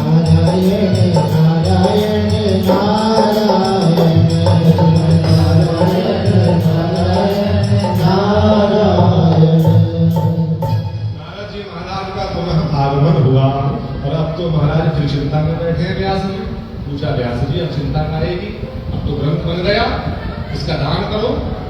बोले महाराज मेरे पास दान करने के लिए कोई पात्र नहीं है, क्योंकि जब भी कोई वस्तु अपात्र को मिल जाती है, कुपात्र को मिल जाती है, तो उसका साइड इफेक्ट होता है संसार में, उसका दुरुपयोग होता है। हर चीज पात्र को ही शोभा देती है। अब किसी को बंदूक चलानी ना आती हो और उसको राइफल पकड़ा दो, वो क्या करेगा? उल्टा सीधा तो छोड़ेगा, किसी ना किसी को ले डूबेगा। जिसको गाड़ी में चलाती हो उसको स्टीयरिंग वाली सीट पे बिठा दो तो क्या करेगा? किसी ना किसी का तो राम नाम सब कर ही देगा। तो ये ऐसा प्रेम है जो पात्र को ही मिलना चाहिए। तो महाराज पात्र कोई मिला कि नहीं? बोले महाराज मुझे कोई पात्र नहीं मिला। तो महाराज नारद जी कहते हैं आप चिंता न करें, मैं इसका इंतजाम भी करूंगा। इतना कह करके नारद जी महाराज वहां से चल दिए और पहुंच गए सीधा कैलाश पर्वत पर। कैलाश पर्वत पर पहुंचे तो क्या देखते हैं? भगवान शंकर वहां नहीं है। भगवान शंकर कहीं गए होंगे ब्रह्मलोक आदि में। मां भवानी वहां विराजमान है। भवानी ने देखा भगवान शंकर वही है, लेकिन मेरे गुरुजी आए हैं। तुरंत उठ करके खड़ी हो गई और जाकर के अपने गुरुदेव को प्रणाम किया। गुरुजी बैठिए, विराजिए, चाय पानी। नारद जी ने कहा देवी भगवान शंकर कहाँ है? बोले महाराज भगवान शंकर इस समय तो नहीं है, लेकिन आप विराजिए तो सही। नारद जी ने कहा नहीं, विराजना नहीं है। आजकल सबका प्रेम खोटा हो गया है। ऊपर से सब कहते हैं मैं प्रेम करता हूँ, मैं प्रेम करता हूँ, भीतर से कोई सच्चा प्रेम नहीं करता। सबका प्रेम दिखावे का। भवानी ने कहा गुरुजी ऐसा क्या हो गया, आप ऐसी बातें कर रहे हैं कि दिखावे का प्रेम है, दिखावे का प्रेम है। बोले मैं तो देखा पूरे विश्व में घूम करके हर जगह दिखावे का ही प्रेम है, सच्चा प्रेम कहीं नहीं है। भवानी ने कहा देखो प्रभु, आप कैसे कहाँ घूम करके आए हो, कहाँ देख करके आए हो, मैं नहीं जानती। मैं तो इतना जानती हूँ कि मेरे विश्वनाथ मुझसे सबसे ज्यादा प्रेम करते हैं, सबसे सच्चा प्रेम करते हैं। नारद जी ने कहा अच्छा, अगर इतना ही प्रेम करते हैं तो कभी एक बात उनसे पूछी है? बोले क्या? बोले तुम्हारे पति अपने गले में मुंडों की माला को धारण करके रहते हैं, कभी पूछा है कि वो मुंड किसके हैं? तो महाराज ऐसा पूछा तो सती तो एकदम चुप हो गई। भवानी ने कहा कि नारद जी मुंड तो है, लेकिन कभी पूछने का समय नहीं मिला, मैंने पूछा नहीं कि वो किसके मुंड है। अरे भैया, उसने बोला अरे पगली तू तो इतनी भोली है, तुमने तो इतने भी ध्यान से नहीं देखा कि वो मुंड एक स्त्री के है। अब तो महाराज भवानी और थोड़ा सीरियस हो गई। मेरे पति के गले में मुंडों की माला हो और उसकी जानकारी मुझे ना। अब आपका पति बड़ी मोटी सी सोने की चेन पहन करके आए, पत्नी तो उसी समय देख लेती कहां से पहन के आए हो, किसने दे दी गिफ्ट में, तुमने पूछा भी नहीं। अरे ये तो किसी स्त्री के मुंडों की माला है और ये भी मैं देख करके आया हूँ, वो एक ही स्त्री है। अब तो महाराज नारद जी इतना कह करके चले गए, नारायण नारायण करके भाई अपना काम हो गया।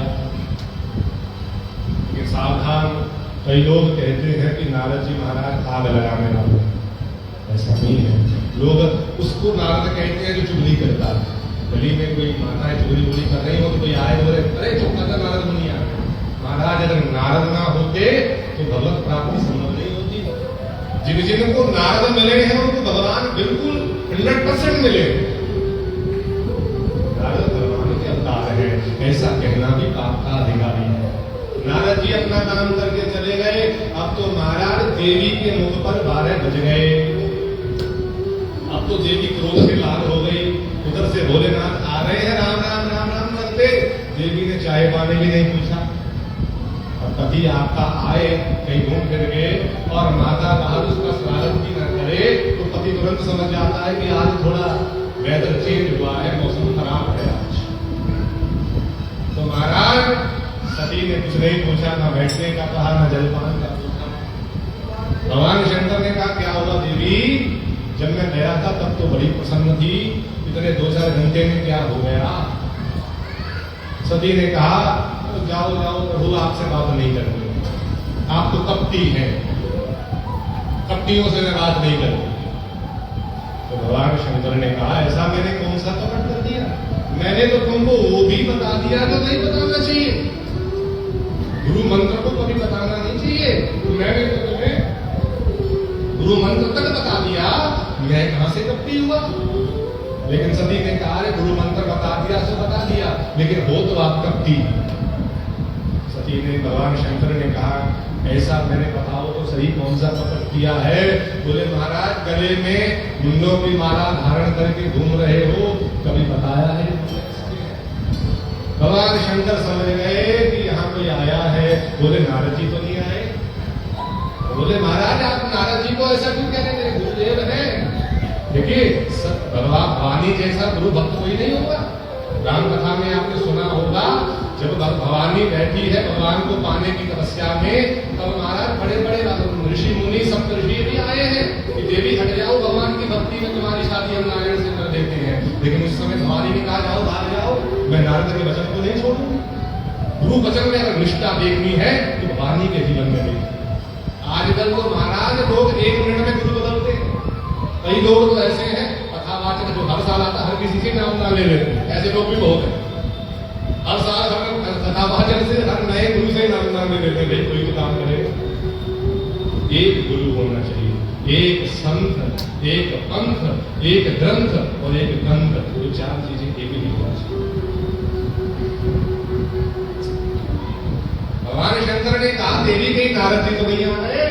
बोले महाराज आपको नारद जी से बहुत चिड़ रहती है, आप मुझे ये बताओ, ये माला किसकी है जो मरने के बाद भी आपकी जान नहीं छोड़ रही? भगवान शंकर ने कहा, देवी बता दूं? मुझे बताना पड़ेगा। बोले, आप तो झूठा ही कहते रहते हो, मैं तुमसे प्रेम करता हूं। प्रेम तो इससे करते हो जिसको छोड़ते नहीं। भगवान शंकर ने कहा, देवी थोड़ा बैठो, पानी वानी पियो, तुमको बताता हूं। भगवान शंकर ने कहा, देवी ये सत्य है, मैं तुम्हारे साथ जितना प्रेम करता हूं उतना किसी के साथ भी नहीं करता हूं। मेरा जन्म जन्म से संबंध केवल तुम्हारे साथ है। अगर ये ही बात है, अगर मेरे प्रेम की ही तुम्हें शंका है, तो ये मुंडों की माला किसी और की नहीं, जो तुम्हारे मुंडों की माला। तुम्हारे जब जब जन्म होते हैं, जब जब तुम इस सृष्टि को छोड़ करके जाती हो, तब तुम्हारे मुंडों को मैं अपने गले में धारण कर लेता हूं। मैं सदा तुम्हें अपने साथ रखता हूं। अब तो देवी और बिगड़ गई। महाराज, मैं इतनी बार जन्म ले ली, इतनी बार मर गई, तो आपके अमर होने का क्या कारण है? आपकी इतनी लंबी आयु कैसे? अगर मैं मर रही हूं, मैं जी रही हूं, तो आप अमर कैसे हो? भगवान शंकर ने कहा, देवी मैंने इसकी मेडिसिन ले रखी है, मैंने अमर कथा पी रखी है। बोले, महाराज फिर तो आप सबसे बड़े कपटी हो। खुद अमर कथा पी करके बैठे हो और पत्नी मरती जा रही है, फिर तो आप सबसे बड़े कपटी हो। आपने मुझे अमर कथा क्यों नहीं सुनाई? मुझे मरने को क्यों छोड़ दिया? भगवान शंकर ने कहा, देवी एक बार नहीं बहुत बार सुना, अब तुम्हारा मन ही नहीं लगता, तुम्हारा मन ही लंगरों में है, तो कैसे करो? मैंने खुद भी सुनाई और तुम जब मुझसे नहीं सुन पाई तो मैंने कहा किसी संत से सुन लो। मैं त्रेता युग में गया अगस्त जी के पास, एक बार त्रेता युग माही समुदाय कुंभ ऋषि पाई, मानस का प्रसंग है। भगवान शंकर कह रहे हैं, तुमको लेकर के कुंभ ऋषि के पास गया कि यहीं बैठकर कथा सुन लो, तो वहां भी कथा नहीं सुनी और उल्टा भगवान पर संदेह कर लिया तुमने कि ये राम भगवान नहीं हो सकते। उल्टा संदेह करके और पंगा डाल लिया। फिर मैंने कैलाश में आकर के खुद तुम्हें कथा सुनाना चाहा कि राम कथा सुन लो, राम कथा सुन लो। तुमने फिर भी कथा नहीं सुनी। तुम जब हवाई जहाज देखती रही कि महाराज ये कहाँ से आ रहे हैं, कहाँ जा रहे हैं। मैंने तो बहुत बार तुमको कथा सुनाने का प्रयास किया कि तुम भी अमर हो जाओ, तुम भी भगवान के नाम की अमृतमयी कथा का पान कर लो, लेकिन तुम्हारा ध्यान ही नहीं लगा। मैं यहाँ पर एक बात आपको कहूं, स्वर्ग में जो अमृत होगा सो होगा, ना तो मैंने देखा है ना आपने देखा है। स्वर्ग में कौन सा अमृत है तो भगवान जाने, लेकिन हम संसारियों के लिए, हम मृत्यु लोक वालों के लिए भगवान की नाम, भगवान की कथा ही अमृत है। इससे ऊपर कोई अमृत नहीं है, भगवान की कथा ही अमृत है। तो महाराज सती ने कहा, चलो जो गलती हो गई सो हो गई, लेकिन अब मैं बिल्कुल तैयार हूँ, बिल्कुल रेडी हूँ कथा सुनने के लिए, मुझे कथा सुनाओ। भगवान शंकर ने कहा, कथा सुनाना है तो हमें एक एकांत स्थान पर जाना पड़ेगा, यहाँ कैलाश में कथा नहीं हो सकती। हमारी कथा है, किसी और ने सुन लिया, किसी अनाधिकारी व्यक्ति ने सुन लिया तो काम खराब हो जाए। इसीलिए आओ चलते हैं कैलाश पर्वत से गुजर करके अमरनाथ की ओर। हर हर महादेव शंभो काशी विश्वनाथ, हर हर महादेव शंभो काशी विश्वनाथ गंगे। हर हर महादेव शंभो काशी विश्वनाथ गंगे। काशी विश्वनाथ गंगे, काशी अमरनाथ गंगे। काशी विश्वनाथ गंगे, काशी अमरनाथ गंगे। हर हर महादेव शंभो काशी विश्वनाथ गंगे। हर हर महादेव शंभो काशी विश्वनाथ गंगे। हर महादेव शंभो काशी विश्वनाथ गंगे। हर हर महादेव शंभो काशी विश्वनाथ गंगे। भैया जब भी भजन हो तो हाथ थोड़े खोला करो, क्योंकि संकीर्तन में ताली का, गाँव में नाली का, झगड़े में गाली का और ससुराल में साली का बहुत बड़ा महत्व होता है। इसीलिए कीर्तन हो तो ये हाथ भगवान ने खोलने के लिए दिए हैं। सर्दी नहीं है कि हाथ सुन पड़े हैं, हाथ खोला करो। जो संकीर्तन में ताली बजाता है उसकी उल्टी सीधी रेखाएं भी गोविंद ठीक कर देते हैं। तो पंडितों के चक्रों में नहीं पड़ना पड़ेगा कि पंडित जी हाथ देख लो, इसलिए हाथ खोला करो। भगवान शंकर माँ भवानी के साथ चले हैं अमरनाथ की ओर। महाराज भगवान जब चले थे कैलाश पर्वत से तब तो सबको साथ में लेके चले थे, बैल पर बैठ करके चले थे। लेकिन जैसे ही, जिसको हम पहलगाम कहते हैं, वो जैसे ही आया भगवान शंकर उतर करके नीचे खड़े हो गए। अब तो बैल महाराज खड़ा हो गया, छोड़ करके क्या हुआ, बोले ना इधर कथा सुनाओगे? बोले नहीं, इधर नहीं सुनाना है, कथा तो आगे चलना है हमको, लेकिन तुम यहाँ रुको। अब तो बैल ने कहा महाराज क्या हो गया? जब आपकी शादी थी तब आपने कोई और सवारी नहीं ली, तब आपने मुझे ही प्रेफरेंस दी और मुझे ही आपने अपनी शादी तक लेके गए। आज कथा सुनने का समय है तो मुझे रास्ते में छोड़ रहे हो, मैंने ऐसा क्या अपराध कर दिया? तो भगवान शंकर ने कहा देखो नंदी, एक अमर कथा है, यहाँ पर केवल श्रद्धा ही पहुंच सकती है, वहां पर तुम्हारा प्रवेश नहीं। अब एक तो ये कथा है, एक इसका एक कारण है। बोले बैल, तो बोले बैल जो है वो मोटी बुद्धि का प्रतीक है। कहते हैं कि मोटी बुद्धि है भाई सारी, पंजाबी में कहते हैं मोटी बुद्धि वाला है। बैल मोटी बुद्धि का प्रतीक है। बोले कथा में वो व्यक्ति नहीं बैठ सकता जिसकी बुद्धि मोटी होती है, जिसको कथा से कोई लेना देना नहीं, उसने अपनी मर्जी करनी है। कितना भी इसको कहते रहे भाई ऐसा ना कर, ऐसा ना कर, ऐसा ना कर, लेकिन उसने तो वही करना है जो करना है। ऐसा व्यक्ति भी कथा में प्रवेश का अधिकारी नहीं है। उसके सामने कितने भी गीत बजाते रहो, उसने तो वही करना है। ऐसा व्यक्ति बैल के स्वरूप है, वो कथा का अधिकारी नहीं। आगे गए, आगे जाकर के भगवान शंकर ने महाराज चंद्रमा को नीचे उतार दिया। अब चंद्रमा हाथ जोड़ करके खड़े हो गए, महाराज क्या गलती हो गई, मुझे भी नीचे उतार दिया, मैं तो शीतलता देता हूँ आपको, मैं तो आपका मस्तक ठंडा रखता हूँ, क्या मैं भी आज भारी हो गया आपके लिए? मुझे कथा में चोरी ले जा रहे हैं।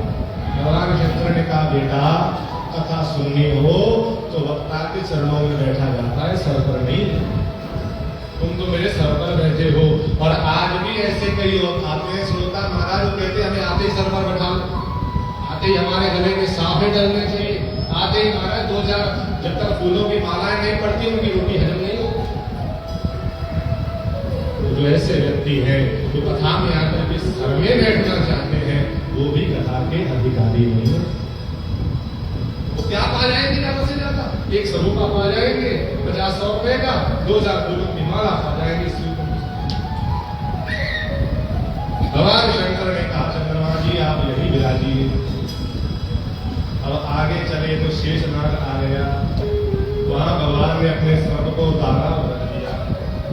और सर्प ने कहा महाराज हम तो आपके सहज श्रृंगार है, जब आपकी शादी थी तब भी आपने मुझे चुना, अब क्या हो गया, मैं क्या कर रहा हूँ, मैं तो गले नहीं बैठा हूँ, मैं कौन सा सर पर बैठा हूँ, मुझे क्यों रोक दिया, मुझे क्यों उतार दिया? भगवान शंकर कहते हैं बेटा तेरे में विष है, जो अपने भीतर विष लेकर के यहाँ बैठता है वो कथा का अधिकारी नहीं है।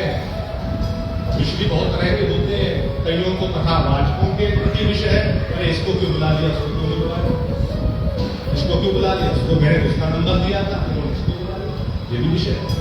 कईयों को आयोजकों से दिक्कत है, अरे भैया इसको प्रधान क्यों बना दिया, इसको क्यों नहीं बनाया। कईयों को संगीत वालों से दिक्कत है, उसको क्यों नहीं बनाया, ये सब विषय है। जो ये विषय लेकर के यहाँ बैठा है वो भले कथा में बैठा है, लेकिन कथा उसमें कभी नहीं।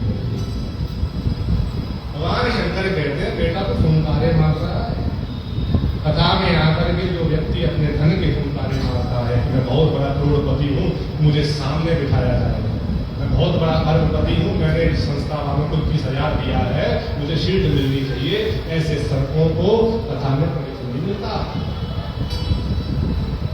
क्षमा करिएगा बुरा लग रहा है, लेकिन कथा ही ऐसी है, क्या करें।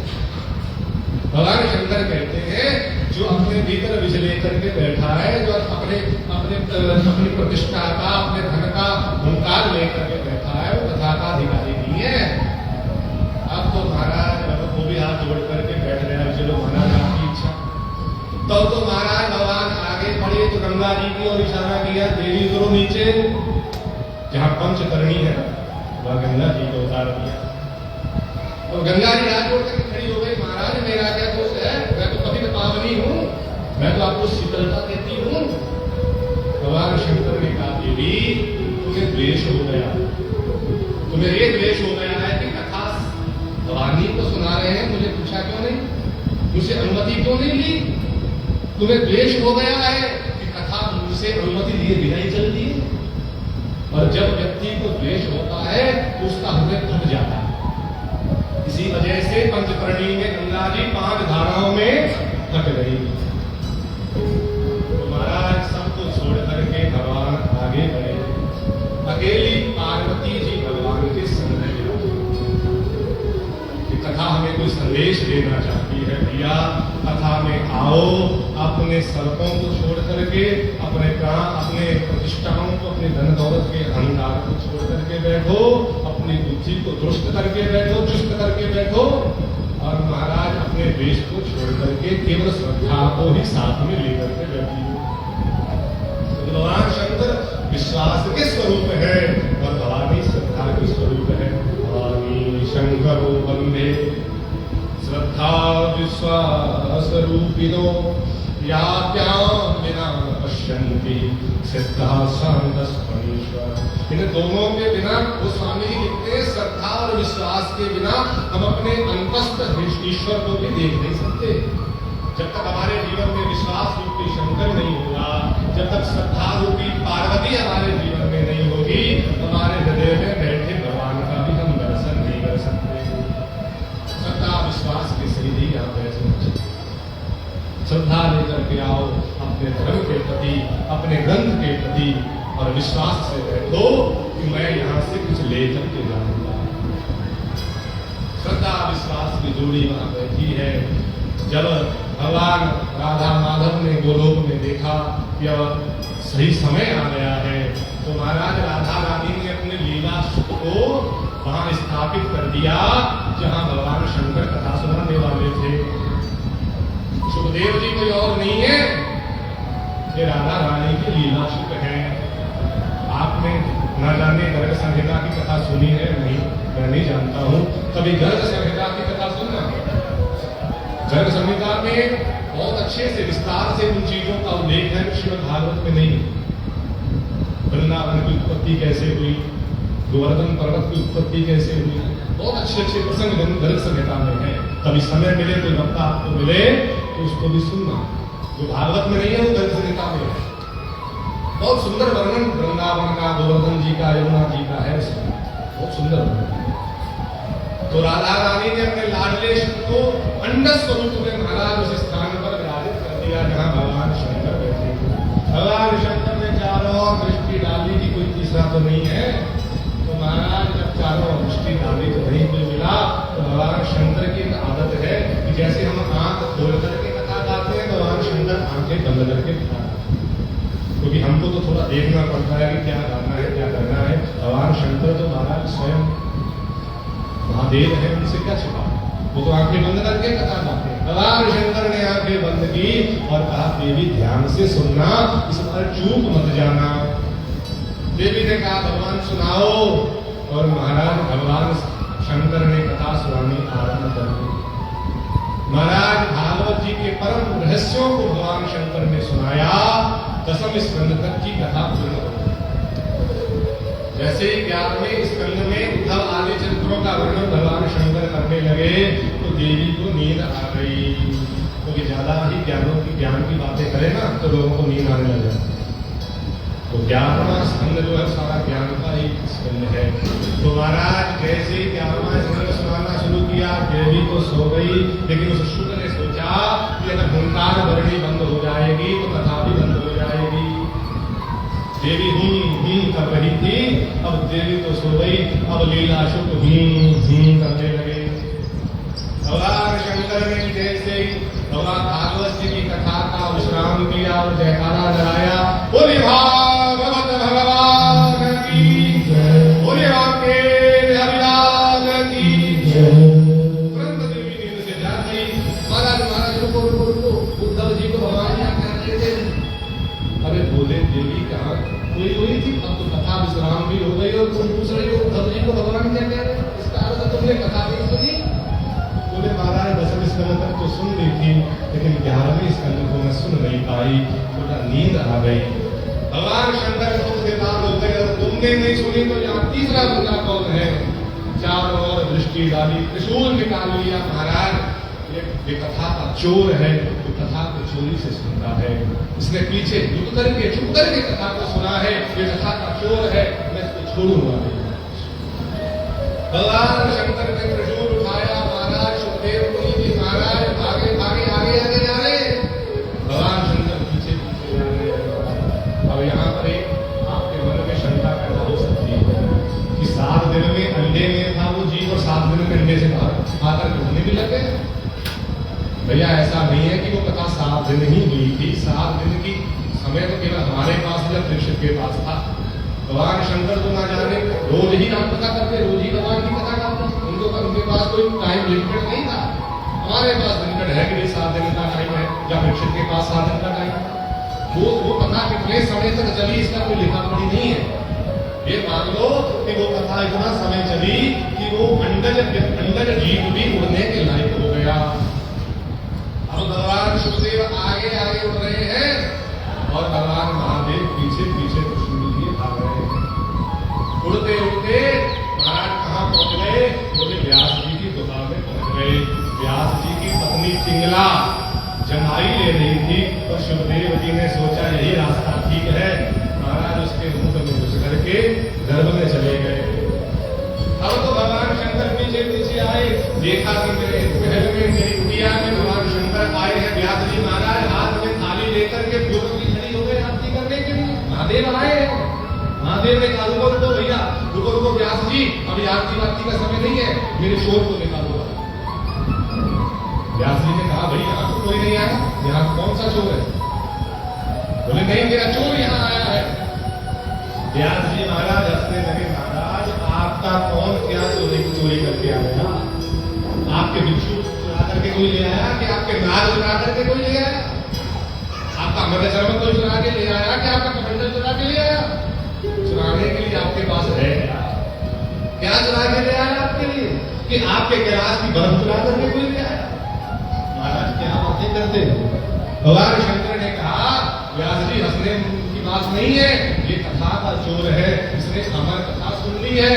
मैं ऐसे व्यक्ति को जीवित नहीं छोड़ूंगा जिसने चोरी से अमर कथा सुनी है। फिर तो महाराज व्यास जी ने माथा पकड़ लिया। कहा भोलेनाथ सच में भक्त आपको भोलेनाथ ऐसे नहीं कहते, आप सच में बहुत भोले हैं। बोले मैं समझा नहीं, मैं तो क्रोध में हूँ, तुम हंस रहे हो। अब एक व्यक्ति इतना क्रोध में लाल हुआ हो और सामने वाला हंस दे तो गुस्सा और बढ़ जाता। बोले मैं क्रोध में पूछ रहा हूँ कि मेरा चोर निकालो, तुम हंसते जा रहे हो। बोले महाराज आपने क्या कहा, इसमें कौन सी कथा सुनी है। बोले इसने अमर कथा सुनी है। तो बोले महाराज जिसने आपके मुख से अमर कथा सुन ली अब वो मरेगा कैसे। भगवान शंकर ने कहा ये तो बात मैंने सोची, बात तो सत्य है, जिसने अमर कथा सुन ली है तो मरेगा कैसे। तब तो भगवान शंकर ने ध्यान लगा करके देखा कि वो जीव है कौन। तो देखा तो व्यास जी की पत्नी के गर्भ में महाराज राधा रानी के सुख का दर्शन हुआ। भगवान शंकर समझ गए कि ये कोई कुपात्र को कथा नहीं मिली, ये तो सत्पात्र है। भगवान शंकर ने कहा कि व्यास जी बहुत सौभाग्यशाली हो तुम, तुम्हारे पत्नी के गर्भ से एक ऐसा वैष्णव जन्म लेगा जो संसार को भागवत रूपी अमृत प्रदान करेगा। इतना कह करके व्यास जी महाराज की गुफा से भगवान शंकर चले गए। अब तो महाराज अब दुनियादारी में तो 9 महीने रहता है बच्चा पेट में, लेकिन अब ऐसा है कि भगवान सुखदेव जब से पेट में गए हैं कि बाहर निकलने का नाम नहीं ले रहे। अब महाराज व्यास जी रोज कहते हैं बेटा बाहर आ जाओ, तुम्हारी मां को इतना कष्ट हो रहा है, तुम बाहर क्यों नहीं आते। सुखदेव जी कहते हैं पिताजी मैं बाहर नहीं आऊंगा। बोले क्यों। बोले मैंने सुना है जब बच्चा पेट से माँ के गर्भ से बाहर आता है तो दुनिया की माया उसको जकड़ लेती है। देखिए जब तक बच्चा माँ के गर्भ में होता है तब तक वो भगवत स्वरूप होता है, उस पर कोई माया कोई मोह कुछ नहीं होता। माँ के गर्भ में पड़ा हुआ जीव भगवान से प्रार्थना करता है, प्रभु मुझे इस गंदे नाले से निकालिए, मैं बाहर जाकर के आपका भजन करूंगा, मैं बाहर जाकर के केवल आपको ही अपना जीवन समर्पित कर दूंगा और मैं आपको भज करके आपको प्राप्त करूंगा। 100 वादे करके हम यहाँ बैठाए, माँ के गर्भ में हर जीव 100 वादे करता है भगवान से, एक बार मुझे बाहर निकाल दो, एक बार मुझे बाहर निकाल दो, एक बार मुझे बाहर निकाल दो, मैं आपका भजन करूंगा। और जैसे इस संसार में आते हैं हम सबको तो पहचानना शुरू कर देते हैं, इसको पहचानना है उसको भूल जाते हैं। बच्चा माँ को पहचानता है, पिता को पहचानता, बेटा ये देख तेरे मामा आए हैं, ये देख तेरे पुप्पा आए हैं, लेकिन जिसके पेट में जिससे वो माथा करके आए तो बस उसको ही पहचानना भूल गए। सुखदेव जी कहते हैं बेटा बाहर आओ, माँ को कष्ट हो रहा है। सुखदेव जी कहते हैं ना हम तो यही ठीक है, कम से कम भजन तो चल रहा है, बाहर आएंगे तो भगवान की माया हमको घेर लेगी। सब जग को रही नचाए हरि माया पूरे जग को नचाने वाली है भगवान की माया, मुझको घेर लेगी, तब तक मैं बाहर नहीं आऊंगा। तो सुखदेव जी से व्यास जी ने पूछा बेटा कैसे आओगे? बोले भगवान की जो माया है, भगवान स्वयं आकर के माया कभी स्वयं आकर के मुझे कहे कि बेटा तू बाहर चला जा, मेरा असर तुम पर नहीं पड़ेगा तो मैं आऊंगा। सुखदेव जी ने भगवान का आवाहन किया और भगवान प्रकट हो गए। भगवान ने गर्भ में जाकर के सुखदेव जी को दर्शन दिया महाराज, और दर्शन देकर के आशीर्वाद दे दिया बेटा बाहर निकल लो, कभी भी मेरी माया तुम पर हावी नहीं होगी, तुम सदा माया से दूर रहोगे, बाहर निकलो और मेरी कथा का दान संसार को करो। भगवान सुखदेव 12 साल की आयु में माँ किमला के गर्भ से बाहर निकले। बोले सुखदेव भगवान की जय। समय का क्या हिसाब है? आधे 10 हो गए चले गए, ये अच्छी बात है। तो अभी आनंद मुझे भी आ रहा है, मैं चाहता नहीं कि बीच में बंद हो। तो भगवान सुखदेव माँ के गर्भ से बाहर निकले। तो अब तो महाराज देखो जो भगवान का जीव होता है ना, उसका कोरा ही ऐसा होता है कि उससे दूर हटने का मन नहीं करता। जो संत होते हैं, बड़े बड़े महापुरुष तपस्वी होते हैं, उनके मुख पर इतनी क्रांति होती है, उनके मुख पर ऐसा तेज होता है कि दिल करता है कि उनको देखते ही रहे। वो कोई फेयर लवली नहीं लगाते, वो कोई फेशियल मसाज वगैरह नहीं कराते, भगवान की नाम का ही प्रभाव उन पर होता है। नाम तुम्हारी नानका चढ़ी रहे बेटा, ये नाम की तुम्हारी ही है जो उन पर चढ़ी रहती है। अब तो महाराज सुखदेव जी महाराज बैठे हैं और भगवान व्यास उनको देखते जा रहे हैं, लेकिन मुखड़े को नजरा हटा वे तेरे विचरम दिसदा। अब तो सुखदेव जी सोच रहे हैं कि कब मुझे भगवान की कथा सिखाएंगे पढ़ाएंगे, और ये है कि मुझे देखते ही जा रहे हैं, कुछ बोल ही नहीं रहे।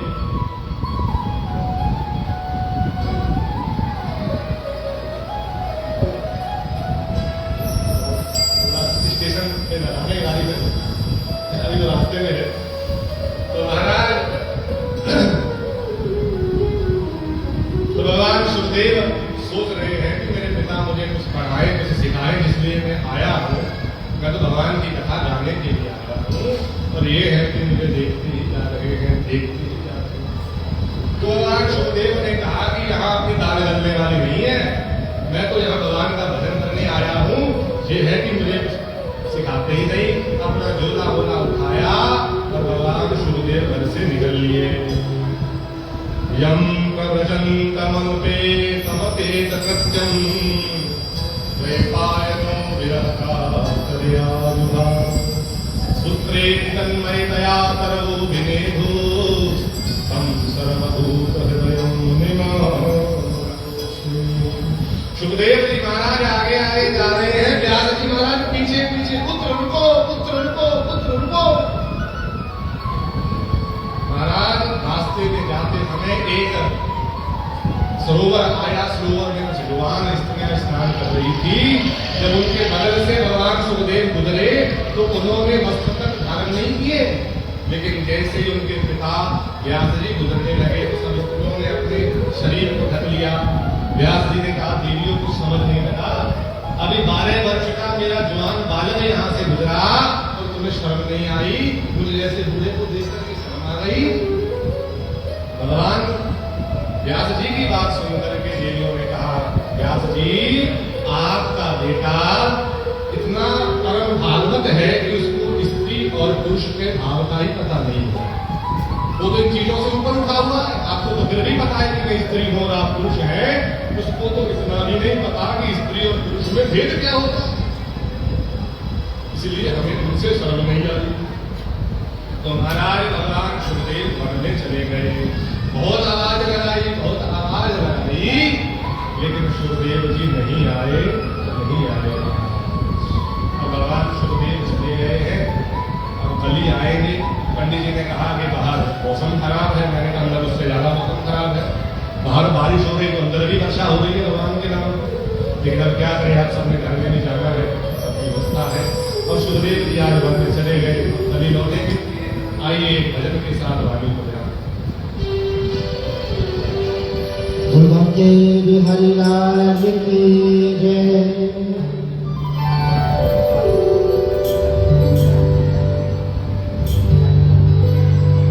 मुझे अपना तू बना ले, मेरे श्याम मुरली वाले। आप भी गाइए ना, मुझे अपना तू बना ले, मेरे श्याम मुरली वाले।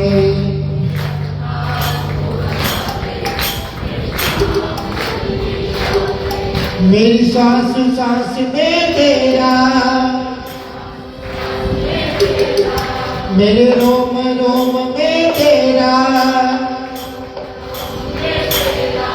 है नाम मुरली वाले। मुझे अपना तू बना ले, मेरे श्याम मुरली वाले। मुझे अपना तू बना ले, मेरे श्याम मुरली वाले। मेरी सांस सांस में तेरा, मेरी सांस सांस में तेरा, मेरे रोम रोम में तेरा है नाम मुरली वाले। मुझे अपना तू बना ले, मेरे श्याम मुरली वाले। मुझे अपना तू बना ले, मेरे श्याम मुरली वाले। भक्तों की तूने गाना विपदा है कारी, भक्तों की तूने गाना विपदा है कारी। तेरी बाहा थामो आके बिहारी, मेरी बाहें थामो आके बिहारी।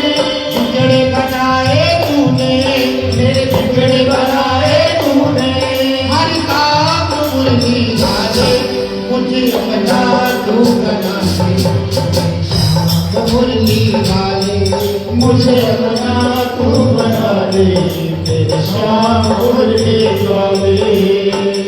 पतझड़ है मेरा जीवन, बन के बाहर आजा। पतझड़ है मेरा जीवन, बन के बाहर आजा। सुन ले पुकार आजा, बस एक बार आजा। सुन ले पुकार आजा, बस एक बार आजा। दे दे चैन मन को, मेरे दे दे चैन मन को, आराम मुरली वाले। मुझे अपना तू बना ले, श्याम मुरली वाले। मुझे अपना तू बना ले, श्याम मुरली वाले। तुम हो दया के सागर, जन्मों की मैं हूँ प्यासी। तुम हो दया के सागर, जन्मों की मैं हूँ प्यासी। दे दो जगह मुझे भी, चरणों में बस जरा सी।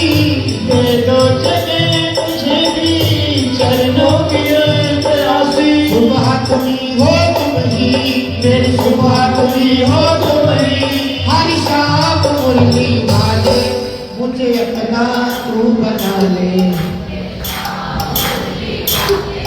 मुझे अपना तू बना ले। मेरी श्वास श्वास में तेरा,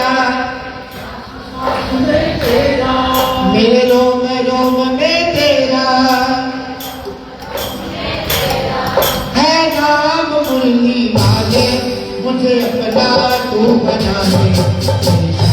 मुरली वाले मुझे अपना तू बना ले, मेरे श्याम मुरली वाले मुझे अपना तू बना ले, मेरे श्याम मुरली वाले मुझे अपना तू बना ले, मेरे श्याम मुरली वाले, मेरे श्याम मुरली वाले, मेरे श्याम मुरली वाले, मेरे श्याम मुरली वाले।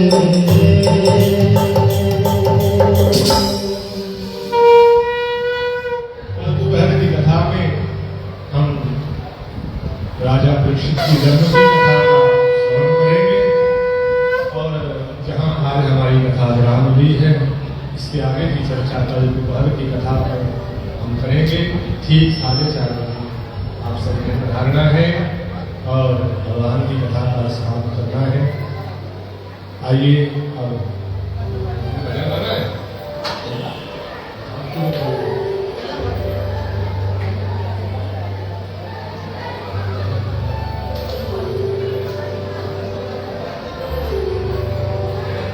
आइए सब लोग अपने स्थान पर आने की जिम्मेदारी।